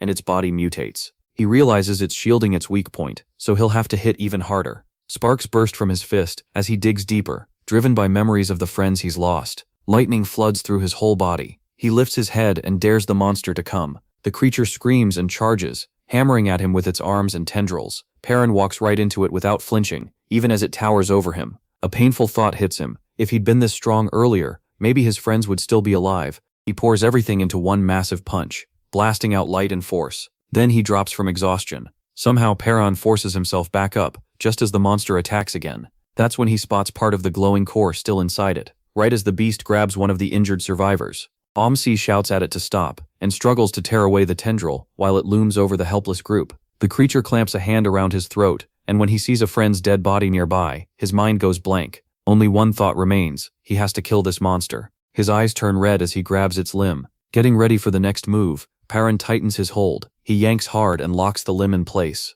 The monster thrashes and snarls, its jaws splitting open with far too many teeth, but the protagonist only grips harder. Its body whips back and forth. The beast stumbles, and he keeps pulling until the limb tears apart in his hands. MC steadies himself as red energy swirls around him, his eyes glowing while his aura bursts outward, drowning out the monster's scream. Without stopping, he charges again, moving in a blur as the creature shrieks. At the same time, the survivors move carefully through the area with a map, checking around them. One says they must be close, while another complains about how long it's taking. The one with glasses suddenly spots movement and panics, and they hurry over to find Perrin collapsed on the ground. Relieved that he's still alive, they lift him up. Chicken asks what happened, while someone else stares at the destruction around them as they carry him back. Along the way, Chicken starts barking orders at the girl in back, telling her to ditch some of the bags. She refuses, saying she wants half the food, and already talking about the meal they'll have later. He offers to help, then tosses away her heavy bag, making her shriek. Chicken sprints ahead and tells everyone to catch up. Someone yells that they'll shave off his mohawk, while the guy with glasses tells them to shut up unless they want trouble. Perrin slowly starts waking up, confused when he notices a map in his hand. He looks it over, wondering if Haru is still alive. The one with glasses asks what happened, but the protagonist only remembers grabbing the monster at the end. After that, everything goes blank. He has no idea how he made it out alive. Then the ground shakes, and another monster appears with a roar. Chicken charges first, ready to fight, and Perrin steps in too. The guy with glasses panics because they don't have a weapon, but MC's hand is already crackling with energy. The beast lunges, Perrin dodges, and smashes it so hard the ground trembles. The survivors can only stare as he grabs the monster's limb with lightning running through him and crushes the glowing core to pieces. When the dust clears, Chicken grabs Perrin and starts firing off questions. Back at the shelter, a few older men work the radios, frustrated that no one's answering. Captain tells them to wait a little longer and hope the government sends something. They're especially worried because the supply team still hasn't come back. Harpu sits there awake, quietly waiting for Perrin. Then Captain notices movement outside and whispers spread as the supply group finally returns. Haru's eyes go wide when she sees him being carried in. Someone tells her he's alive, just as the protagonist stumbles back to his feet, and she runs over and hugs him, overwhelmed with relief. Haru says she ran away, but he still made it back, and then she breaks down crying while everyone watches. The team brought back enough food for 7 days plus some medicine, but it came at a price. They lost 2 people. Later, when Perrin wakes up, Haru is there to greet him. He says he had a dream that someone hugged him, but Haru quickly brushes it off and says it was just a dream. Then he notices the injuries on her legs, and Haru jokes that he looks even worse. Perrin says he heals fast. She calls him a monster, then quickly says sorry. Haru says they're total opposites. She's always been the one who runs, while he's always the one who fights. She admits she used to hide how scared she really was, but now she's owning it. She's a coward, yet she's choosing to fight and change. Then a little girl walks in. Haru is shocked. She apologizes for leaving her and says she wishes she'd spoken up sooner. The girl holds out a hairpin, and Haru is surprised to realize it's hers. The child says it's a gift because Haru's bangs keep getting in her eyes. Haru hesitates, but the girl assures her she has another one. Touching her scar, Haru sees it as proof that she kept fighting, while Perrin watches quietly. She puts the pin in and asks if she looks pretty. The little girl says yes. Even after all the loss, hope still hasn't died. MC sits in silence, holding a small trinket. Then a buzzing sound pulls everyone's attention to the radio. Perrin turns as a voice crackles through, testing the mic. The group realizes the radio finally works. The speaker says they saw the apocalypse coming and got ready for it. Now it's up to everyone listening whether they believe him. He listens closely, tense, as the message ends and leaves the next choice in their hands. First comes on the radio and introduces himself in a calm, firm voice. He says surviving this long without any prep is impressive. Then he lays out the plan. If people want to beat the monsters, they need to unite, and that starts with sharing where they are. He tells them not to use fire, only flashlight signals. At midnight, everyone should flash their lights for 10 seconds. When the time comes, beams cut through the darkness. Flashlights begin shining all across the city. Haru spots the distant signals and realizes they aren't alone. The group starts wondering if First really knew this was coming. They point out that a broadcast like this would need serious military-level equipment. Perrin can't stop thinking about it. The only person who ever saw a disaster like this coming was his dad. Then another thought hits him. Could First know something about his mom too? He remembers the message about the brightest light marking the place, and quietly wishes everyone luck. As Perrin gets ready to leave, Chicken rushes over and asks to come with him. The protagonist tries to turn him down, and warns him how dangerous it is, but Chicken won't back off. He says he's not as weak as he looks. He reminds MC that the people who died chose to be there too, so he needs to stop blaming himself. Everyone knew the risk. Then he says they're teammates now, and demands to be called Big Bro. Perrin gives in and doesn't stop him. When he jokes and calls him Chicken, the wannabe tough guy protests that it's a mohawk, not a chicken comb, and tells him to drop the nickname. They keep bickering until Haru cuts in and says she's coming too. Perrin accepts it without much argument. Elsewhere, someone on watch notices the protagonist left without taking a weapon. The guy with glasses thinks about how strong MC really is. He's taken down grown men and beaten monsters everyone thought were impossible to kill. Watching how he moves, almost beyond human, the observer wonders who Perrin really is. Later, Chicken asks if copying his training will make him stronger too. The protagonist thinks for a moment, then says the first step is learning to feel life force. Chicken doesn't get it, and asks what that even means, so Perrin compares it to the body's natural energy. He admits he didn't believe it either, until he felt it himself. Suddenly, MC freezes and stops the group. Haru tenses up and asks if it's a monster, if they should run. He says no. A woman stumbles into view, and he realizes the presence he felt was human, not a monster. She begs them for help, saying her family is trapped under rubble after running from monsters. She promises she'll do anything if they save them. Chicken asks again if she really means anything, and she nods. Haru says they have to help her, but Perrin asks if there's really no one else. The woman says no, that's exactly why she came to them. The protagonist senses more people nearby, and she admits she meant to trick them back to her hideout and jump them, but says it doesn't matter. There are plenty more people around. Chicken complains that ruins his chance to get more out of her. He was hoping for at least 10 favors. Then the woman tells them to hand over everything they own, even their clothes. Haru flat out refuses, but the woman cuts her off and threatens her. Give it all up, or else. Her thugs move in and start demanding their stuff too. Chicken suddenly starts taking his clothes off, dropping his jacket and handing it over. One thug crouches to pick it up, making fun of him for folding so fast. In the next second, Chicken decks him and drops him cold. He throws his vest back on, and asks MC what he thinks. MC already knows this is turning into a fight. Seeing that, the woman tells her crew to kill them fast. One thug rushes in with a knife, but he grabs the blade mid-swing and twists it back into him, putting him down right away. Chicken yells for the rest to come at him too. Their leader then orders everyone to go after Haru, calling her the easiest target. The thugs charge straight at her, but she slips past them and gets away. The three of them escape while a man watches from above through a window. They rush into a nearby house. Perrin says they should stay there for now, but Haru points out the place is empty. The protagonist notices the mess looks staged, like someone set a trap. Right then, the floor breaks under them. Haru and Chicken drop into a pile of trash. A man shows up and says he was wondering who broke in. Once he recognizes them from earlier, he calls them idiots. Perrin looks up and sees a knife pressed close to Haru's neck. Their captor holds her tight and makes it clear he'll cut her if anyone moves. MC demands to know who he is. The man gripping Haru asks why they came here. Perrin says they followed the radio broadcast. That makes the man's face change. He says he heard it too. He asks why. If that's true, he isn't going to the place with the brightest light. The man laughs, mocking the idea that anyone could have seen the apocalypse coming. He presses the knife even closer to Haru and warns that one lie gets her killed. Then he lunges. Perrin dodges and the fight starts. The protagonist ducks under him and counters, slamming him to the floor. They trade blows as the man swings wildly. MC charges again. The blade cuts his side, but he fights through it and keeps attacking, even though the man avoids every hit. The captor notes that Perrin doesn't fight like a normal thief.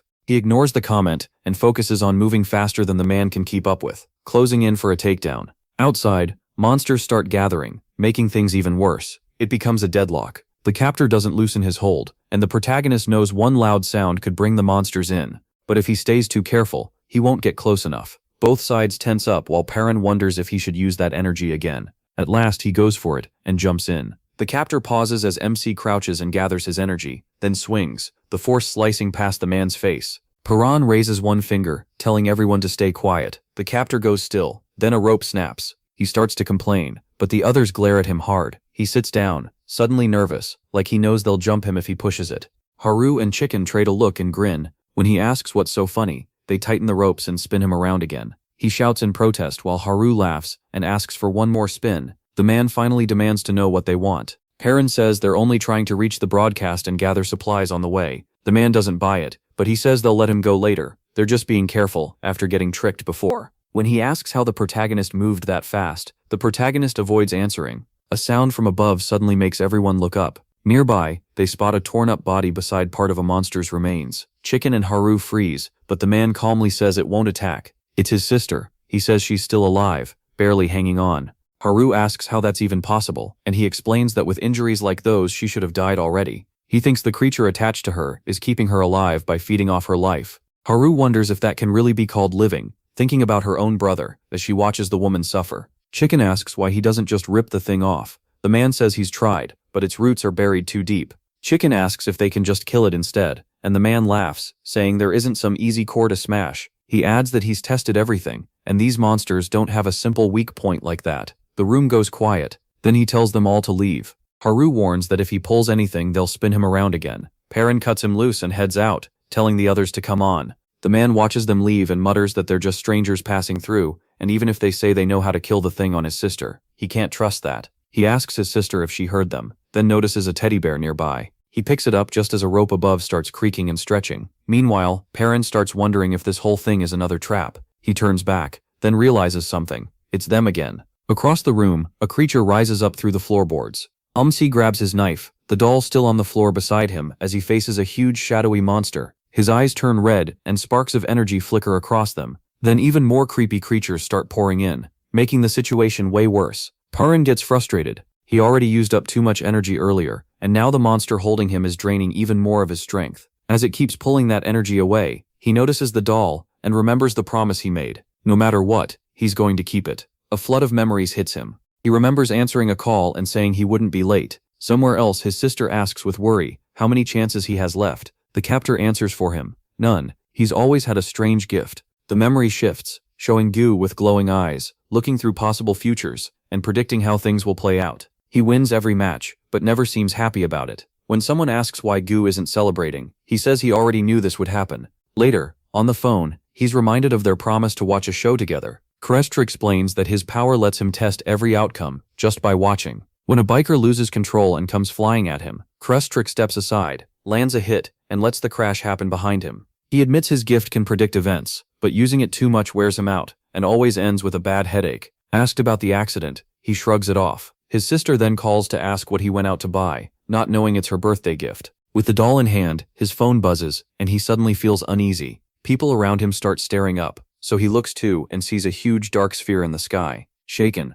Gru watches a twisted monster descend from it. That's when he realizes his power is useless. He can't see clear futures anymore, only chaos and monsters everywhere. He watches the disaster spreading nearby. Then his phone dies, the internet goes out, and explosions shake the ground. Monsters flood the streets. Energy surges through Gru, and clutching the doll, he braces himself to survive as the world falls apart. Gru moves through the ruined city, trying to understand what the monsters really want. Are they hunting human blood, or trying to wipe out all life? When one beast leaps at him, he dodges while counting the distance back to his shelter, focused only on protecting his sister. He finally gets home and notices a trail of blood across the floor. As he follows it deeper inside, he starts putting the pieces together. Then he finds a torn-up body ahead. Knife in hand, he quickly kills the threat. By the next day, the strange planet in the sky is gone, but the monsters are still there. Gru seals every crack in the house, trying to keep them out. Inside, he finds his sister's body twitching with a parasite attached to her. He's already tried and failed to tear it off, but he won't stop after one failure. He promises he'll save her. No matter what, he'll rip that thing off. He starts studying how monsters heal. Each one seems to recover in a different way, and he wonders if there has to be some limit, maybe based on how much they eat. He's also seen them do things besides feeding, and thinks that may be what really drives them. So if he forces the parasite to keep healing over and over, maybe it'll finally wear out and die. He keeps trying to stop its regeneration, but it still won't let go. Gru knows he needs a better plan, and starts thinking of ways to overload its healing, maybe by hitting it again and again. Later, he watches monsters outside through a telescope, and notices they're always drawn to fire, even through barriers, but trying that would be too dangerous. He tests hydrochloric acid, and it slows the healing, but still doesn't kill the parasite. He cuts open a few captured monsters looking for a weak spot, but acid, liquid nitrogen, and nails all fail. Frustrated, he tells his sister he's run out of ideas and still can't kill the parasite. He begs for some sign that she's still in there. Then a rope suddenly pulls tight. Looking down, he finds Chicken and Haru hanging upside down. Back in the present, Gru fights against the monster's grip, feeling like this is the end and there are no futures left. Then Perrin bursts in and slams into the beast. Sparks crackle from his hand as he gets ready to strike. The protagonist drives the monster into the ground. Gru's eyes lock onto a core right in front of him, his vision turning red as power surges through him until it finally bursts out, leaving him shaking and gasping for air. Confused, Gru asks what just happened. Perrin only looks back in silence, while Gru tries to understand how he pulled it off. The others explain, they only came back because someone forgot a bag. MC repeats the key point. You have to hit the core, though most people probably can't see it. Gokar says he can. Remembering the glow he saw in his sister before, Perrin confirms that glow is the core. Gokar asks why it showed up in his sister instead of the monster. Then he says if freeing her means killing her, he'll do it. He explains that as long as her heart is still beating, the parasite won't leave. Gokar looks at his sister, ready to end her pain with his own hands. He picks up a toy rabbit and wishes her a happy late birthday. Standing over her with a knife, he sees black tendrils wrapped around the core in her chest. She stays still with the toy beside her, while his hand freezes over the final blow. Memories flash back, her smile, their meals together, and her writing on his shoulders.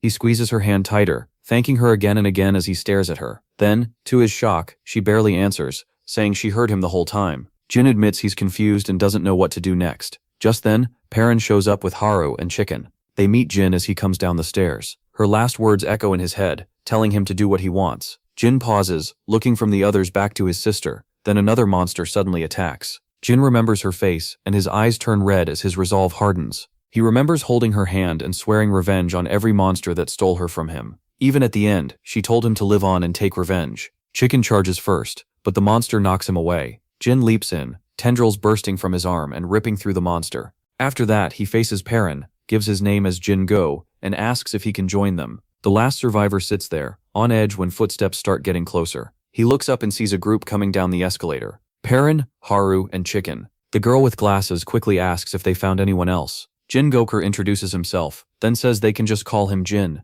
Haru goes over what they brought back: food, medicine, and a better map of the area. They only had to stop when a cliff cut them off. Jin is surprised no other group has hit this place yet. The others start wondering if any other survivors are even left. Jin tells them there are 3 groups nearby, and one of them hunts other survivors. Haru realizes it's the same group they ran into before. Jin explains they'll need to pass through that area to get around the cliff. Chicken says the woman from that group still owes him one. Some want another path, but Jin says that route would take too long and be even more dangerous. He says he can handle it, and warns them not to tell anyone about Perrin's bunker training. That gets pushed back right away. They ask who made him the boss, but Jin shoots back that he's the smartest one there. Later, the protagonist trains with heavy gear on, fully locked in. Jun asks where that strength comes from, and Perrin says he trained in the bunker his whole life. Jun keeps digging, asking about his workouts and what he used to eat. MC gets uneasy and tells him to stop, but Jun keeps pressing. At last, he asks why Jun even came looking for him here. Jun says he followed a light, and now he can see the life force inside people, including Perrin. That brings back something the protagonist's father used to say. Jung wants to know how his dad knew about life force, and why he built a city bunker to train his son. He even calls MC's dad crazy. That stirs up old memories, because his father wasn't always like that. At first he supported Perrin's dream of reaching the surface, but later he became obsessed with preparing for the end of the world, and he pushed back. Jun suggests the father may have known about the monsters or the apocalypse ahead of time. The protagonist admits that could be true. Then Jun asks if he's really sure his dad is dead. Perrin remembers seeing him fall from high up while monsters chased after him. Jun says that still doesn't prove he's dead, and MC may never know for sure. He drops to the floor while Jin says his father might still be alive somewhere. The protagonist answers that if his dad were alive, he would have come back for him already. Jin accepts that, then changes the subject and asks how Perrin moved so fast in their last fight. MC shows him the move and asks if that's what he meant. He says you have to gather your life force into your fingertips, but first, you need to be able to feel it. Jin says he can. His hands begin to shake as he remembers what it felt like when all his energy was drained away. He yells that the feeling is real, that this has to be his life force. Blood starts running from his nose and sparks begin to crackle. Perrin asks if he's okay, but Jin says he's fine, and demands the power to kill monsters. Electricity spreads over his body as he admits he wants to become like him. Then he suddenly loses balance and collapses, with Perrin calling out to him. Jin wakes up in bed and overhears Biome talking with Chicken, who's resting in the next bed. That's when he learns he was out for 3 hours, and realizes his power still won't work. Later at the station, he meets a craftsman, who gives him the weapon he asked for, a blunt wedge. The man warns it's useless on monsters and better at hurting people, but Jin takes it anyway. He's also warned not to use the thin blade on monsters since it could break. Jin says he already has something else for them. Perrin walks in and asks if he's coming. Jin says yes. When the protagonist asks why he's helping, Jin says he wants to understand what's going on with the monsters. Then he asks why MC is so set on finding his mother when he's never even met her. Perrin's answer is simple, because she's his mom. Haru and Chicken arrive, calling them over. He asks if everyone's ready, but Jin says they're still missing one person. The girl with glasses gets picked to come along. Biome and another survivor wish them luck, as the group heads up the escalator. Perrin says he's moving forward to find the people he cares about, while everyone else has their own reasons to go.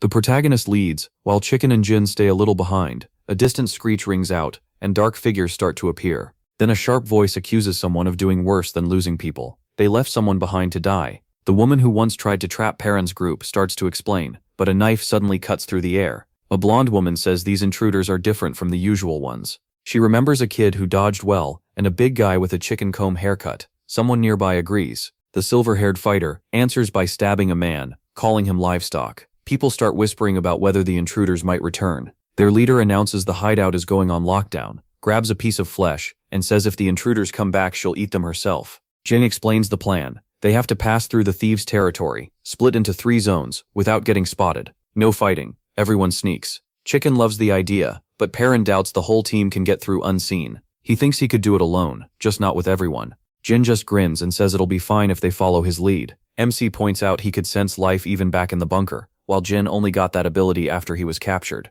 Chicken says they're still short a person.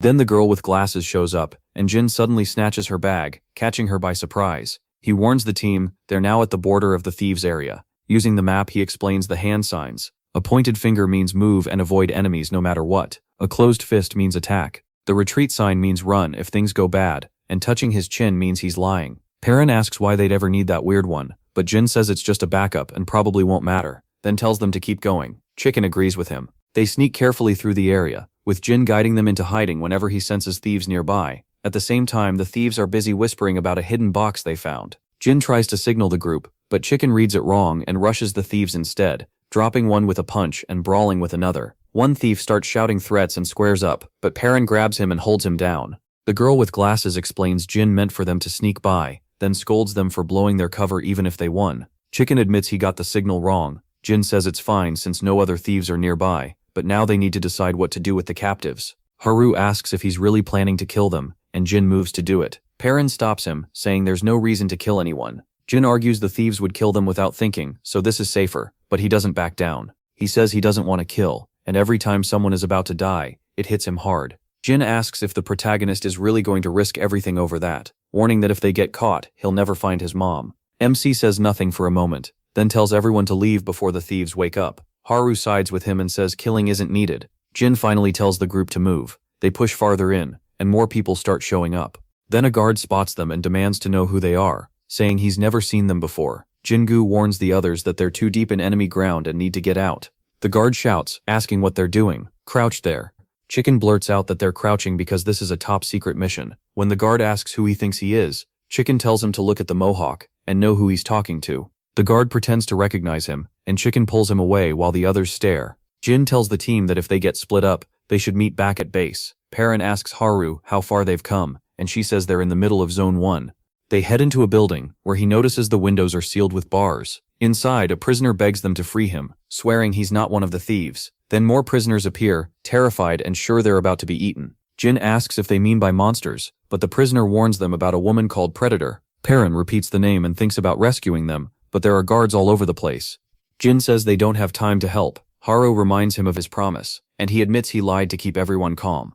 The girl with glasses says saving them is too dangerous, and Jin turns to Perrin to decide. The protagonist agrees it's too risky. Jin reminds him that earlier, he wouldn't let him kill the thieves. MC says this is different. He just can't stand killing people. After swatting a mosquito, he pops it into his mouth and eats it. Haru yells at him, but he shrugs and says it's an old habit. She calls him disgusting, and he says it has nothing to do with being hungry. Then he quickly covers her mouth to keep her quiet. Jin gives a signal, pointing ahead, and Haru and the girl with glasses get ready to fall back. Outside, Predator and her squad stop. She sniffs the air and says something nearby smells really good. The group hides below. Another member reports that the livestock farm in Zone B3 got wrecked by monsters, and all the animals escaped. Grinning with her fangs out, Predator demands the full story and orders the soldier to bring her the eyes. The girl with glasses sees guards rushing off and worries that something serious just happened. At the same time, more prisoners are dragged in wearing blindfolds. The Predator rips off a prisoner's blindfold, mocks him, and demands the monster's weak points. Shaking, the prisoner says the glowing marks are the key. One is at the base of the tail, and another is on the leg. She moves in and pushes for exact details. When he guesses the depth wrong, she threatens to eat his other arm too. Jin notices most of the guards ran off during the chaos, so he says this is their chance. While sneaking ahead, Haru runs into an escaped captive, who says a monster broke the cells and everyone scattered. Jin realizes that's why the guards left, but he says the escapees probably won't last if they don't know the monster's weak points. The man laughs at the idea of killing monsters, then gets stabbed and drops on the spot. A slash takes his head off, and sends it rolling away. The Predator catches the severed head, then she turns to the group, asks who they are, and demands to know what's happening with the escaped livestock. She keeps pressing, accusing them of ignoring her direct order, capture them or kill them. The girl with glasses and another survivor go stiff, unable to answer. Jin looks over at a nearby corpse, a smug smile on his face as he mocks their panic. He says they only acted like allies to learn about the runaways, then complains that the dead man didn't tell them enough. At the same time, he pinches the bespectacled survivor to play along while they're trapped. The Predator warns them not to look suspicious and orders everyone to hunt down the rest of the escapees. She steps up to Jin, studying his face, and says she'd remember someone who looks like him. Jin stays quiet while she circles him, and she tells him to make sure she remembers him next time too. The girl with glasses and the others realize it at once. She knows Jin. She attacks, but Jin blocks and pulls Yunjing clear as blades whip past. Perrin jumps in and catches the Predator's weapon mid-swing. The bespectacled survivor starts freaking out while the Predator grins, now sure of her guess. The scent she noticed earlier really was them, and she calls Jin the source. Her smile widens as she looks him over, saying this group seems way tastier than any livestock. She lunges at him, asking for a bite. Jin throws his blade up to stop her, but she ducks under it, slips past and tries to break away, only to find him already in front of her. Perrin points ahead and the predator laughs at him. Then she flings her blades, taunting him to catch them. Metal pours down from every side, and just when she thinks she's got him,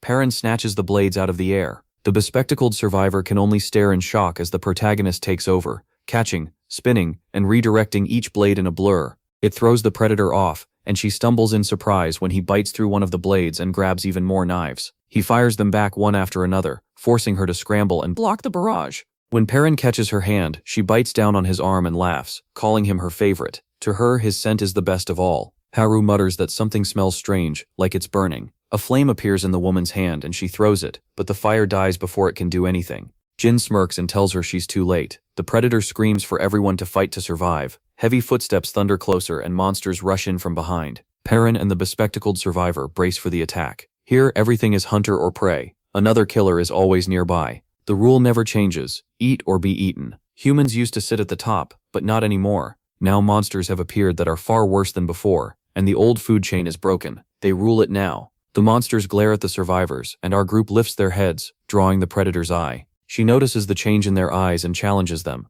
telling them to prove they really want to live. She shouts for them to show that fire inside. At her order, the monsters charge. Perrin and Jin don't move. Then they rush forward too, their weapons flaring with energy, and blast through the monsters. Spotting the weak points right away, they kill them almost instantly. The noise brings the predator's crew running in. Then Haru is dragged out with a knife at her throat. Perrin and Jin stop cold. Her captor orders them to surrender and explain how they've stayed alive this long, pressing the blade in deeper. The girl with glasses drops to her knees, begging for mercy. Jin quietly tells MC to strike now, but MC says he can't from this angle. The predator jerks Haru around and mocks them. Perrin steps up, his hand starting to glow, but she warns him not to try anything. She says Haru will die either way. Jin tells him not to give in and to attack before she can react, but the predator starts counting down, threatening to kill Haru. Perrin hesitates, scared he'll mess it up, while everyone waits on his choice. Jin's words ring in his head: small losses don't matter, and the mission comes first. The predator counts, 3, then 2.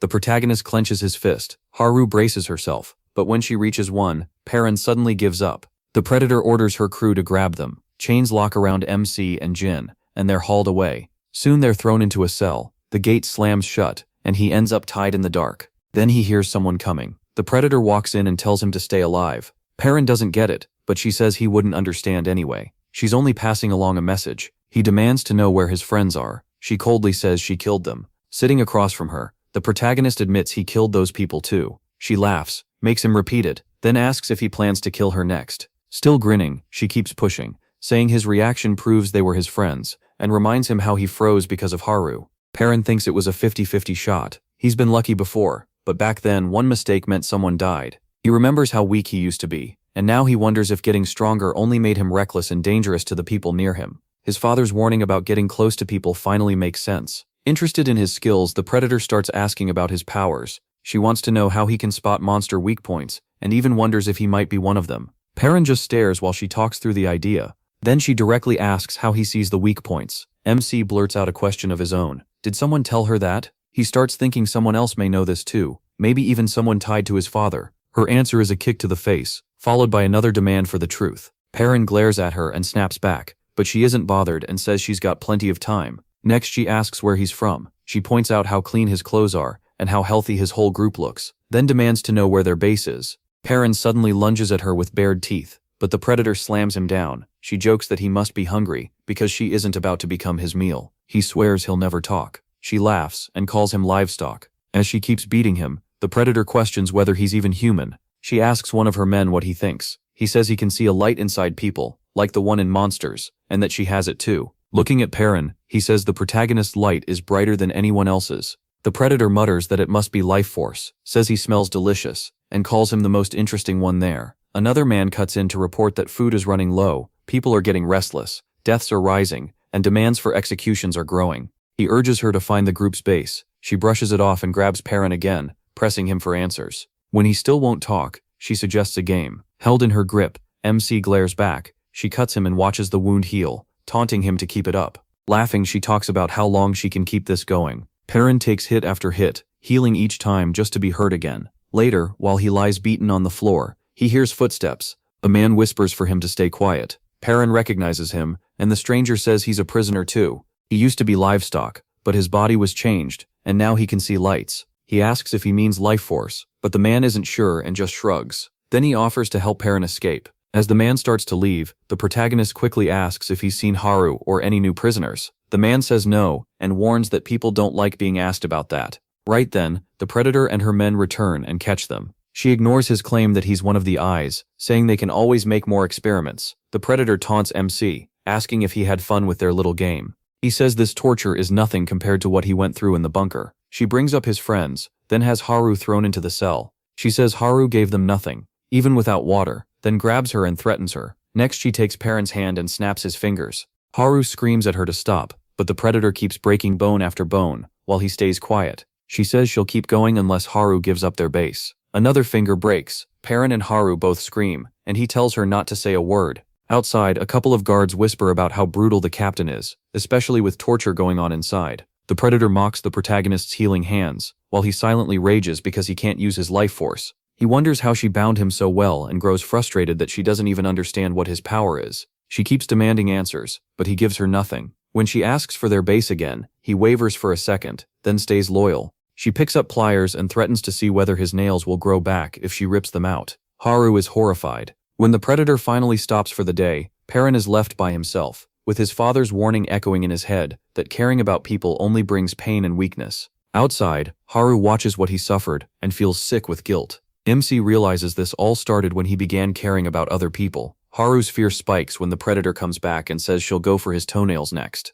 Suddenly, Haru shouts that she'll take his place. The Predator looks surprised, then teases her about how much she cares about him. Haru says nothing. Acting bored, the Predator changes targets. She grabs Haru and gets her tools ready, while Perrin stays restrained. Haru apologizes, and just before it starts, he yells that he'll cooperate. The Predator is pleased, until Jin walks in. She asks where he's been. Jin answers that Perrin is ready to reveal where the base is. Water drips nearby, while Predator smiles. Haru isn't buying it. She knows he wouldn't truly sell them out. Ignoring her, Jin tells the protagonist to listen. He says he has no use for him now. He once thought the protagonist would help him understand monsters. Now he sees him as a letdown who threw away his gift. Then Jin says he's turning on the group and walks off. Once outside, Predator asks why he changed sides. John says it's simply the smart choice. Another survivor laughs at Perrin's group, calling them weak. The girl with glasses admits she never even knew where the map was. She was just following the others. John says they should strike fast because the base has heavy defenses.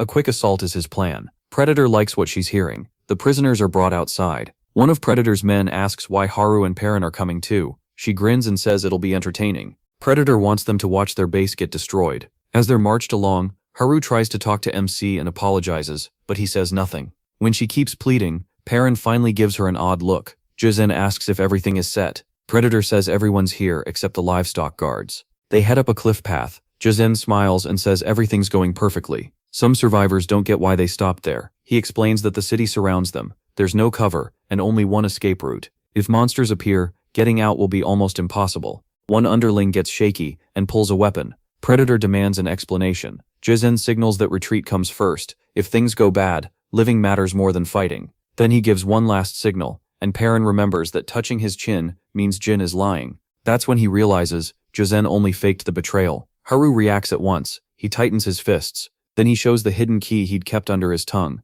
and Haru understands right away. Jizen keeps acting casual under Predator's stare, while quietly flashing two fingers, the sign to attack if needed. While Predator is distracted, Haru unlocks Perrin's cuffs. At last he's free, and power rushes back into him. A soldier warns Predator that the boy got loose. The protagonist twists hard, snaps the restraints apart, and gets ready to fight. Predator's men hesitate. Still, one of them charges in too confidently, even though Predator warns him not to underestimate Perrin. MC steps forward with Haru right behind him. He stomps, cracking the ground. Then one punch crushes a soldier's face. The hit blasts the man away and knocks him out in one shot. The crowd bursts into shouts. Meanwhile, Jizen signals to someone waiting above. That person hits a detonator. An explosion tears through the canyon, and flames burst out. In seconds, the whole battlefield turns into a burning trap. Through the chaos, everyone struggles to figure out what's happening. Then monsters come charging through the fire, roaring. Predator orders a retreat, but panic takes over. Every way out is blocked by fire. She yells for someone to bring her the eye, and tells her people to kill anyone in the way.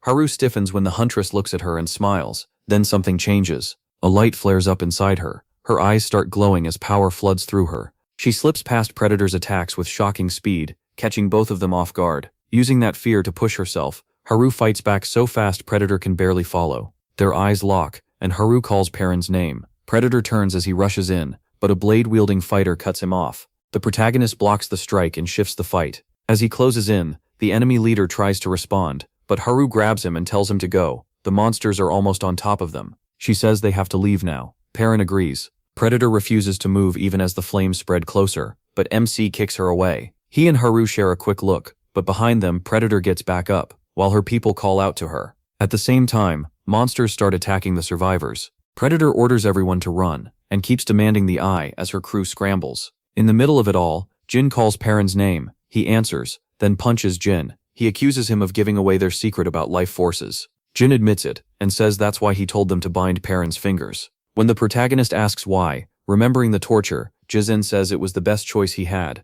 MC realizes he means it. Jin goes further and says he never even liked him, blaming his hesitation and saying he doesn't deserve that power. Perrin asks why he didn't dodge. Then, if he hates him that much, he could have avoided the hit. Jin stays quiet. At last, he admits he needs the protagonist. MC is silent for a second, then says Jin gets on his nerves. Jin shoots back that he feels the same. Perrin offers a hand and tells him to get up unless he wants to die here. Jin takes it though he makes it clear he's still working toward his own goal. All around them, the chaos keeps getting worse. Survivors grab their weapons as people shout orders to hold the line, and Predator demands to know where the eye is. Her crew says they found him, and one soldier adds that someone stepped up willingly. Predator praises the volunteer, and promises a reward, as a young man comes forward. Chicken watches as the boy pulls down his sleeve, and says he can finally see again. Earlier, Chicken had been taken to a place where a restrained monster was being kept. A man there explained that the experiment almost never worked. Most people died if their bodies couldn't handle monsters. He asked whether Chicken was really sure since this was usually done only to livestock, but Chicken didn't back down. He wanted to keep up with Perrin and Jin,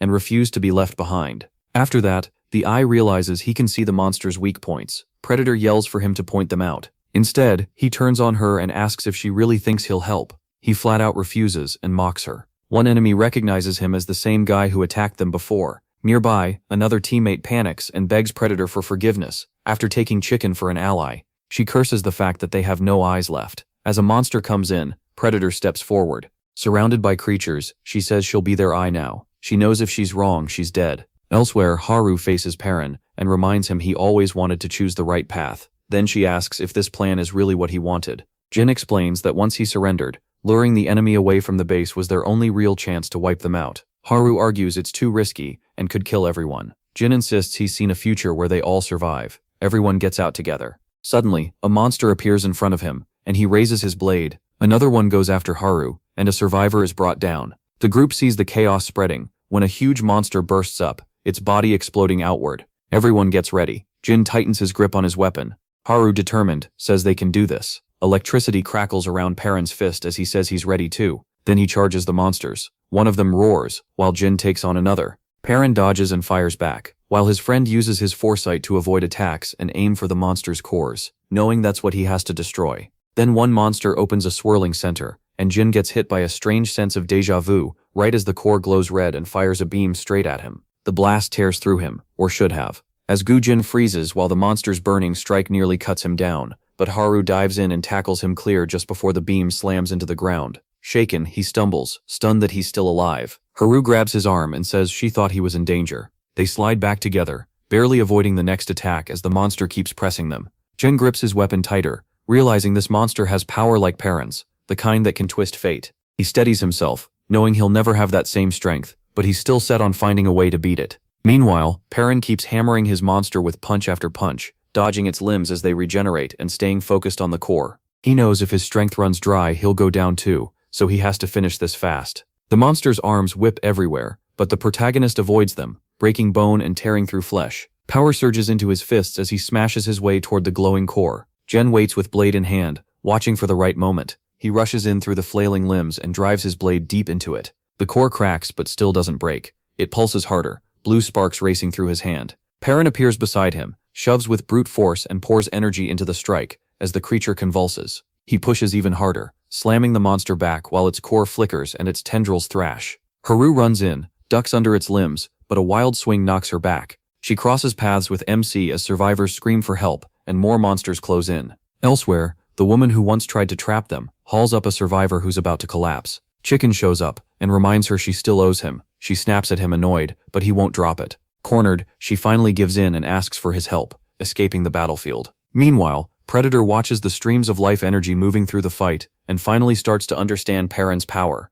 Energy flashes in her eyes as she mutters into a phone about how long she's waited for this. Now that she can see the flow, she wants to know how to use it. After the clash, he checks on the others, but Haru says they're more worried about him. He looks completely drained. He insists he's okay and keeps moving. Jin watches, thinking Perrin could have handled all the monsters by himself. Remembering his promise to destroy them, Jin feels like dead weight. He looks at the protagonist and wonders who the real failure is. Haru panics, asking where they're supposed to go with fire all around them, but Jin stays calm. He says he has a route through the canyon. When she asks how, he reveals he made a deal with the livestock prisoners. Perrin remembers hearing about a rescue mission and realizes Jen has been behind it. MC hears him say this was the best plan he could come up with. With that, the group runs across the burning ground and jumps into the canyon. Chicken and the woman show up and he greets them. Haru immediately questions why that woman is with them now. Chicken tells everyone to wait, and the woman begs to come along. Jen warns her that one mistake and she's gone. The girl with glasses joins them too, and the group moves out together. Perrin and Jin slide down into the canyon with monsters chasing right behind them.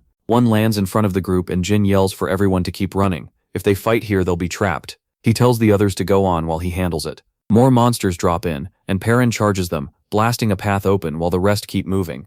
He and Jin keep moving, pushing the others to stay with them. While they run, the protagonist thinks about his life force. It boosts his power fast, but it burns through his stamina just as fast, so it's best used in short bursts. He charges up and drops another monster with a punch. Then he figures out the longer he holds that charge, the stronger he gets, but the drain gets worse too. He used to last less than 2 minutes. Now he's getting better by controlling how much power he puts out. He asks where the base is. Jin tells him, and the girl with glasses says she knows the way too. Then the canyon suddenly starts to crack and shake. The ground gives way, and everyone falls. Jin realizes one wrong step could have gotten all of them killed. Haru hurts her leg and can't stand right. Perrin checks on her and asks if she can walk. She says she'll do her best. At the same time, one survivor tries to run and slips, even after Jin warns everyone to be careful. Chicken and the woman panic, sure they're dead without MC. Still, Chicken tells her he'll protect her, and to stay close. A monster suddenly rakes its claw across her side. Jin calls out to Chicken as another monster attacks. He blocks it with his weapon, but he gets knocked down while more creatures close in. Haru's leg gives out, so Perrin picks her up and runs.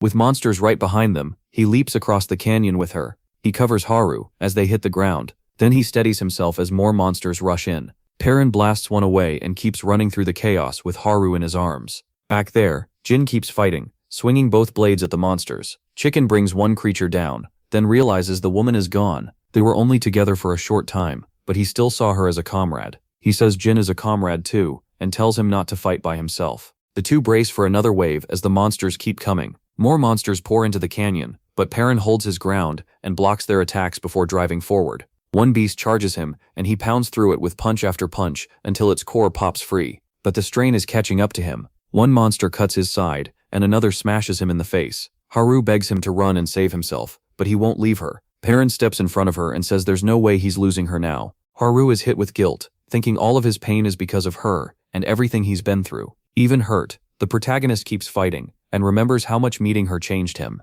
Meanwhile, Haru is sure all of this is happening because of her. She breaks down, blaming herself for his pain and everything he's suffered. Perrin shields her and admits maybe none of this would have happened if they'd never met, but he doesn't regret meeting her at all. He thinks about everyone who's come into his life. Gu, Jin, Chicken, Haru, and Biome, and realizes they taught him how to trust. Now he really believes in people. Suddenly a monster grabs him, and flames flare up. Haru screams, asking why he keeps going this far to protect her. Through gritted teeth, Perrin yells that it's because he cares about her. The answer leaves her stunned. Then his father's voice echoes in his head, mocking him, saying trust only brings pain and betrayal. MC hears it, but he refuses to give in. He says he still believes in kindness, warmth, and the good he's seen in people. He's done walking the old path. The monsters close in. Power surges through Perrin. As Haru watches, lightning rips across the battlefield and tears through the monsters. He pulls Haru close and vows he won't let her die. He holds her as the monsters swarm, then unleashes a burst of energy that blows through them. Haru gasps as Perrin pushes past his limit and wipes out everything around them, but the effort is too much. He staggers, collapses, and she runs to him, calling his name. Another monster comes in, and the protagonist tries to stand. He admits he's out of energy, then drops again as the creature looms over them. A memory rushes back. Little Perrin, hearing his father warn that his heart would only bring pain, and telling him never to go to the surface. His father said MC would always be drawn to people and get hurt for it, so he could never be allowed outside again. But he also said if he ever chased his dream, he'd have to become stronger, even stronger than him. Back in the present, the monster moves closer. Haru watches in fear while his father's voice keeps echoing. He has to become strong enough to face anything, and still reach for what he wants.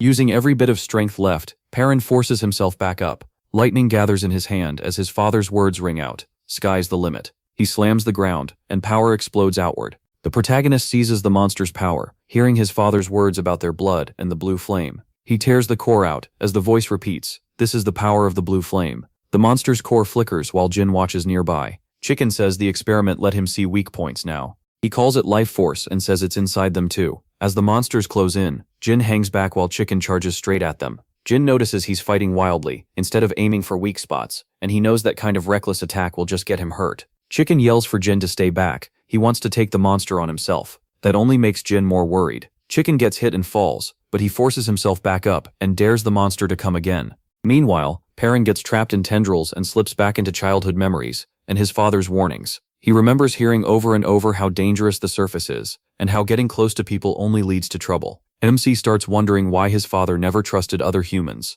While he struggles to move, Haru keeps calling to him, but her voice is drowned out by his father's words. The bunker is safe, and following the rules is the only way to survive. Perrin remembers pretending to be asleep, then hearing his father confess the real threat isn't the apocalypse, it's other humans. He doesn't know what to feel, wanting answers but hating the secrets too. His father warned that if the world learned what he really is, everyone would hunt him down for being different. The memories blur together, and as Perrin's life force weakens, a strange hunger starts to grow. He grabs his chest and reaches for an orb. The second he touches it, power erupts from his body. A dark monster bursts out and spreads wide. Haru calls out while the protagonist clings to it. Then his eyes snap open. He's back. Haru tries to reach him, but an enemy attack nearly hits. Just before it lands, a glowing force shields him. When he steadies himself, he sees the girl with glasses there, clearly relieved he's alive. Jin says they can't fight like Perrin can, so they need to get out now. He calls for Chicken to move. Chicken charges forward, set on holding the monsters back. He tells Jin to run because that's what teammates do.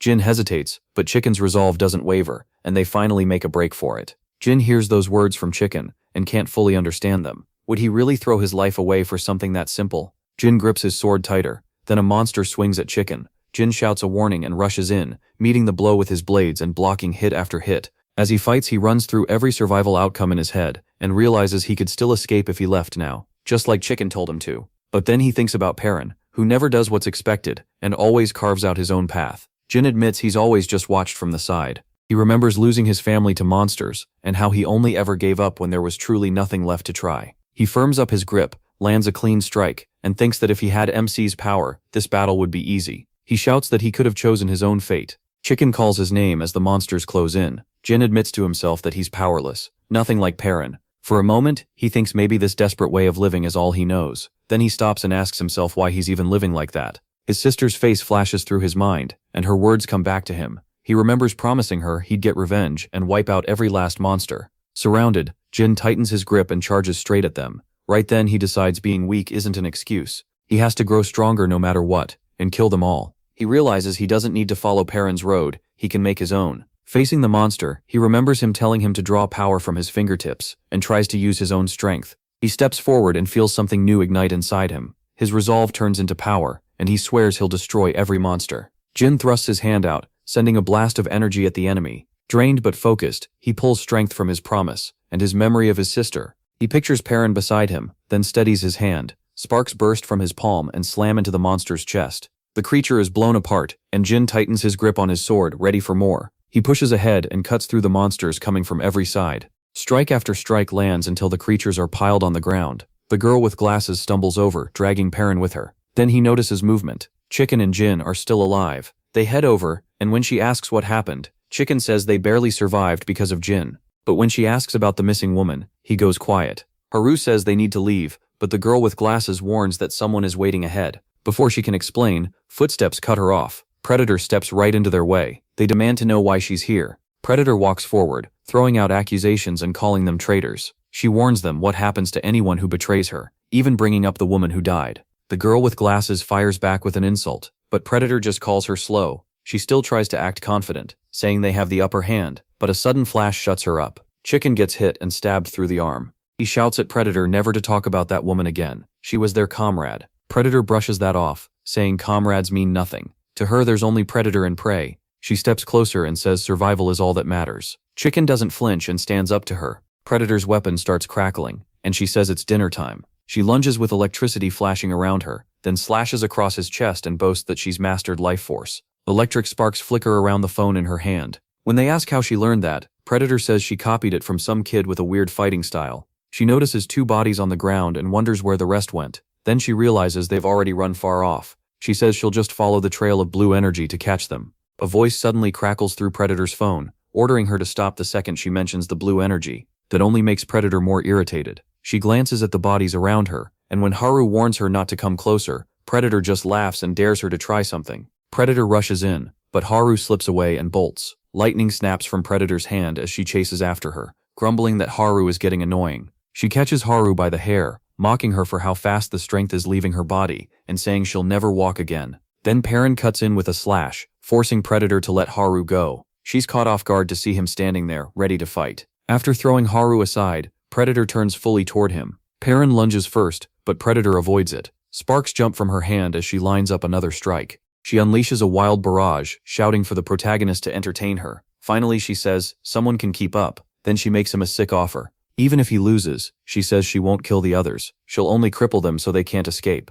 Then eat them and use what's left for experiments. Perrin gets back on his feet and swears he'll make her pay for everyone. Haru watches as he lifts his hand. Predator tells him to stop holding back, but then she spots blue flames flickering on his fingertips. He concentrates, forms a hand sign, and blue sparks start to crackle. Predator braces for what's coming. Then she suddenly jumps in and slashes at Perrin's hand, calling him boring. A moment later, MC is on the ground, soaked in blood, with one arm gone. Haru screams his name. Predator stands over him with her weapon ready, making fun of how that fire in him is gone now. She sneers that he used to want to live, but now he looks hollow, like all his energy has drained away. Haru clenches her fists and charges, catching Predator off guard for a second, but her swing misses. Predator laughs at her, calling her a rookie and a coward. Haru crashes down but still refuses to quit, staring her down while Predator tells her to keep struggling. Suddenly, Chicken notices movement behind him and stumbles. He turns and sees Perrin starting to move, eyes fixed ahead. A buzzing sound grows louder, as an insect lands on his head. Still dazed, he watches it crawl toward his severed arm.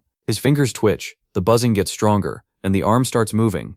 The insect then drifts over to Predator, buzzing around her head. That sound triggers a memory. Perrin once tried to swat a bug away while his father asked what he was doing. He said he wouldn't do it again, but his father kept pressing him for why. The boy answered that the bug was blocking his view. Back in the present, Predator says she's done messing around, and warns Haru she'll end up just like Perrin. Then she goes still as the protagonist begins to rise, and she can't make sense of what she's seeing. Bright red energy suddenly erupts, and MC's missing arm grows back as a huge clawed monster limb. The buzzing swells as that new arm lashes out, sending Predator crashing down while Haru watches. Red energy now crackles all over Perrin's body. He remembers telling his father that the buzzing always felt like a signal, pushing him to catch the bug and eat it. He screams as the change keeps spreading. By the time he towers over Gu, he's become a full monster, covered in red growths, his face twisted beyond recognition. A giant creature charges in, roaring and smashing the ground, and Perrin meets it head-on. They collide, and the beast turns into an orb. The protagonist bites into it and takes in its power.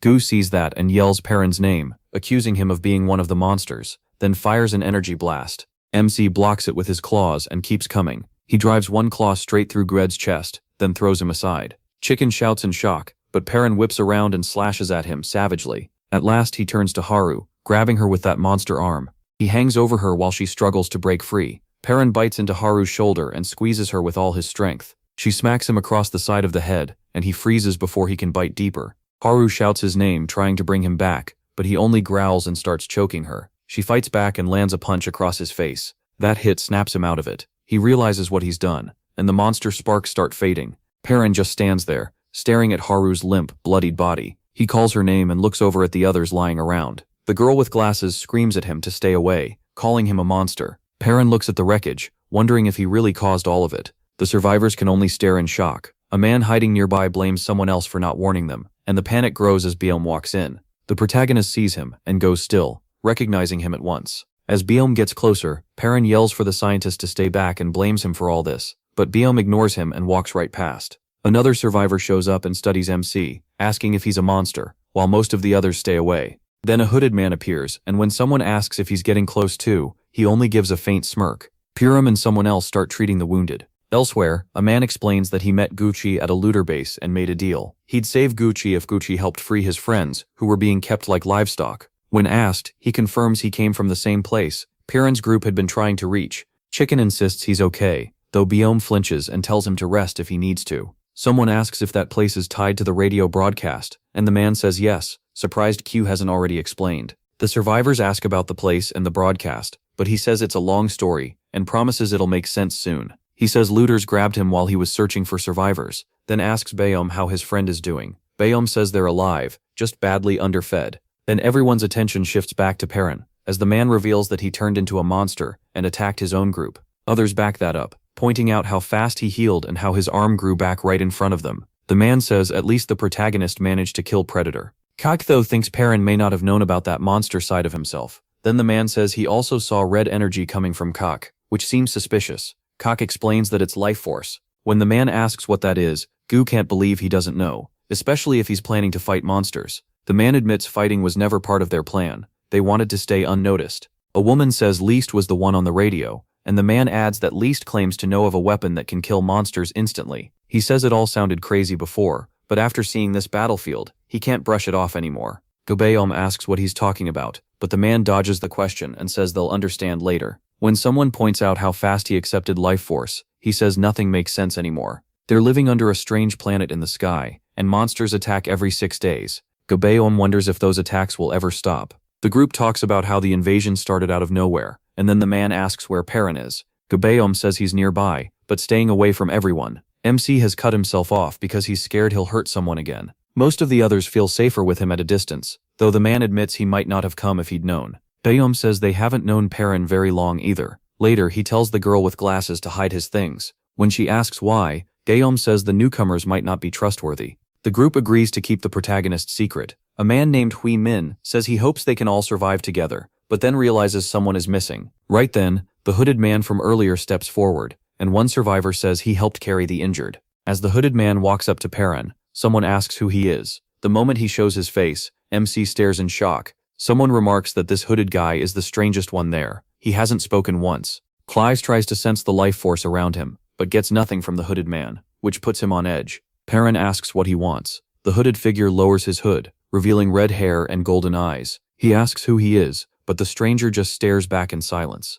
Then the red-haired man starts speaking in a language Perrin doesn't know. The protagonist keeps asking what he's saying, but no one answers. After a pause, the stranger goes quiet, takes a step back, and pulls the hood over himself again. 2 more people arrive, saying they've been looking for the hooded man. One of them starts to speak, but Perrin cuts in, asking about Chicken, Gua, and Haru. Bayom tells him Chicken and Gua are awake, but Haru is still unconscious, though she's alive. Overwhelmed with guilt, MC blames himself. He admits he tried to attack Haru, and even wanted to eat her. Then he realizes what scares him most. It wasn't rage or guilt pushing him, but the fact that he liked it. One survivor tries to comfort him, saying he doesn't believe Perrin is that kind of person. Perrin agrees, adding that even when he gets angry, he still has the strength to fight it. They remind him that his kindness and how he always puts others first prove he's not a monster. Another survivor says they've met truly awful people before, but Gyu disagrees. He compares Perrin to the monsters above ground, walks up to him and keeps calling him a monster, daring him to prove otherwise. Gyu says he saw the protagonist nearly attack someone else too, and that he's no better than the crazy woman outside. To Gyu, MC is a monster inside and out. Perrin questions why Guo is being so harsh, and Guo admits that even if he sees him as a monster, they still need him. His strength and what he knows could help them understand the creatures. That doesn't mean Guo trusts him, just that he trusts Perrin to do something useful next. Chicken teases Gu, then says they should check out the source of the radio broadcast. Guo asks what he means. Chicken explains it's a place run by a man who got ready for the apocalypse ahead of time.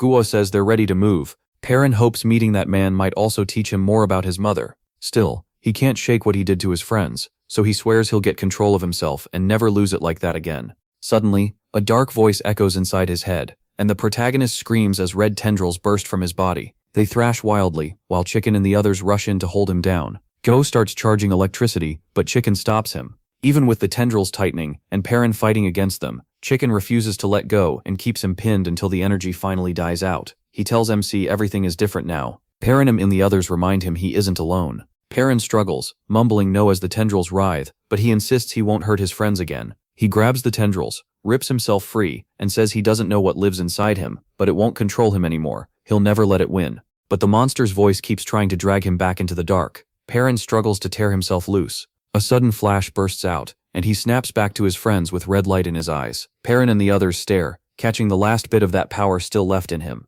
Then Roll walks up. She slaps him and tells him to pull himself together. Calling out to Perrin, she helps drag him out of the monster's hold, and the darkness finally fades. Their supplies are in good shape. Chicken and another helper say they have almost enough for a month. The girl with glasses is still on edge, checking on Haru again and again. Perrin says seeing his monster side really shook her. She's scared of what happens if Haru never wakes up. Still, the woman tells him, everyone is just thankful. Haru survived. Someone asks when they're heading back, and another points out it's already been more than a month since they left. He wants to return now, but Hoi says they're nearly done. He introduces Jin Go, praises him for handling the looters, and says the group is ready to move. Jin greets them and says he'll lead them back to base.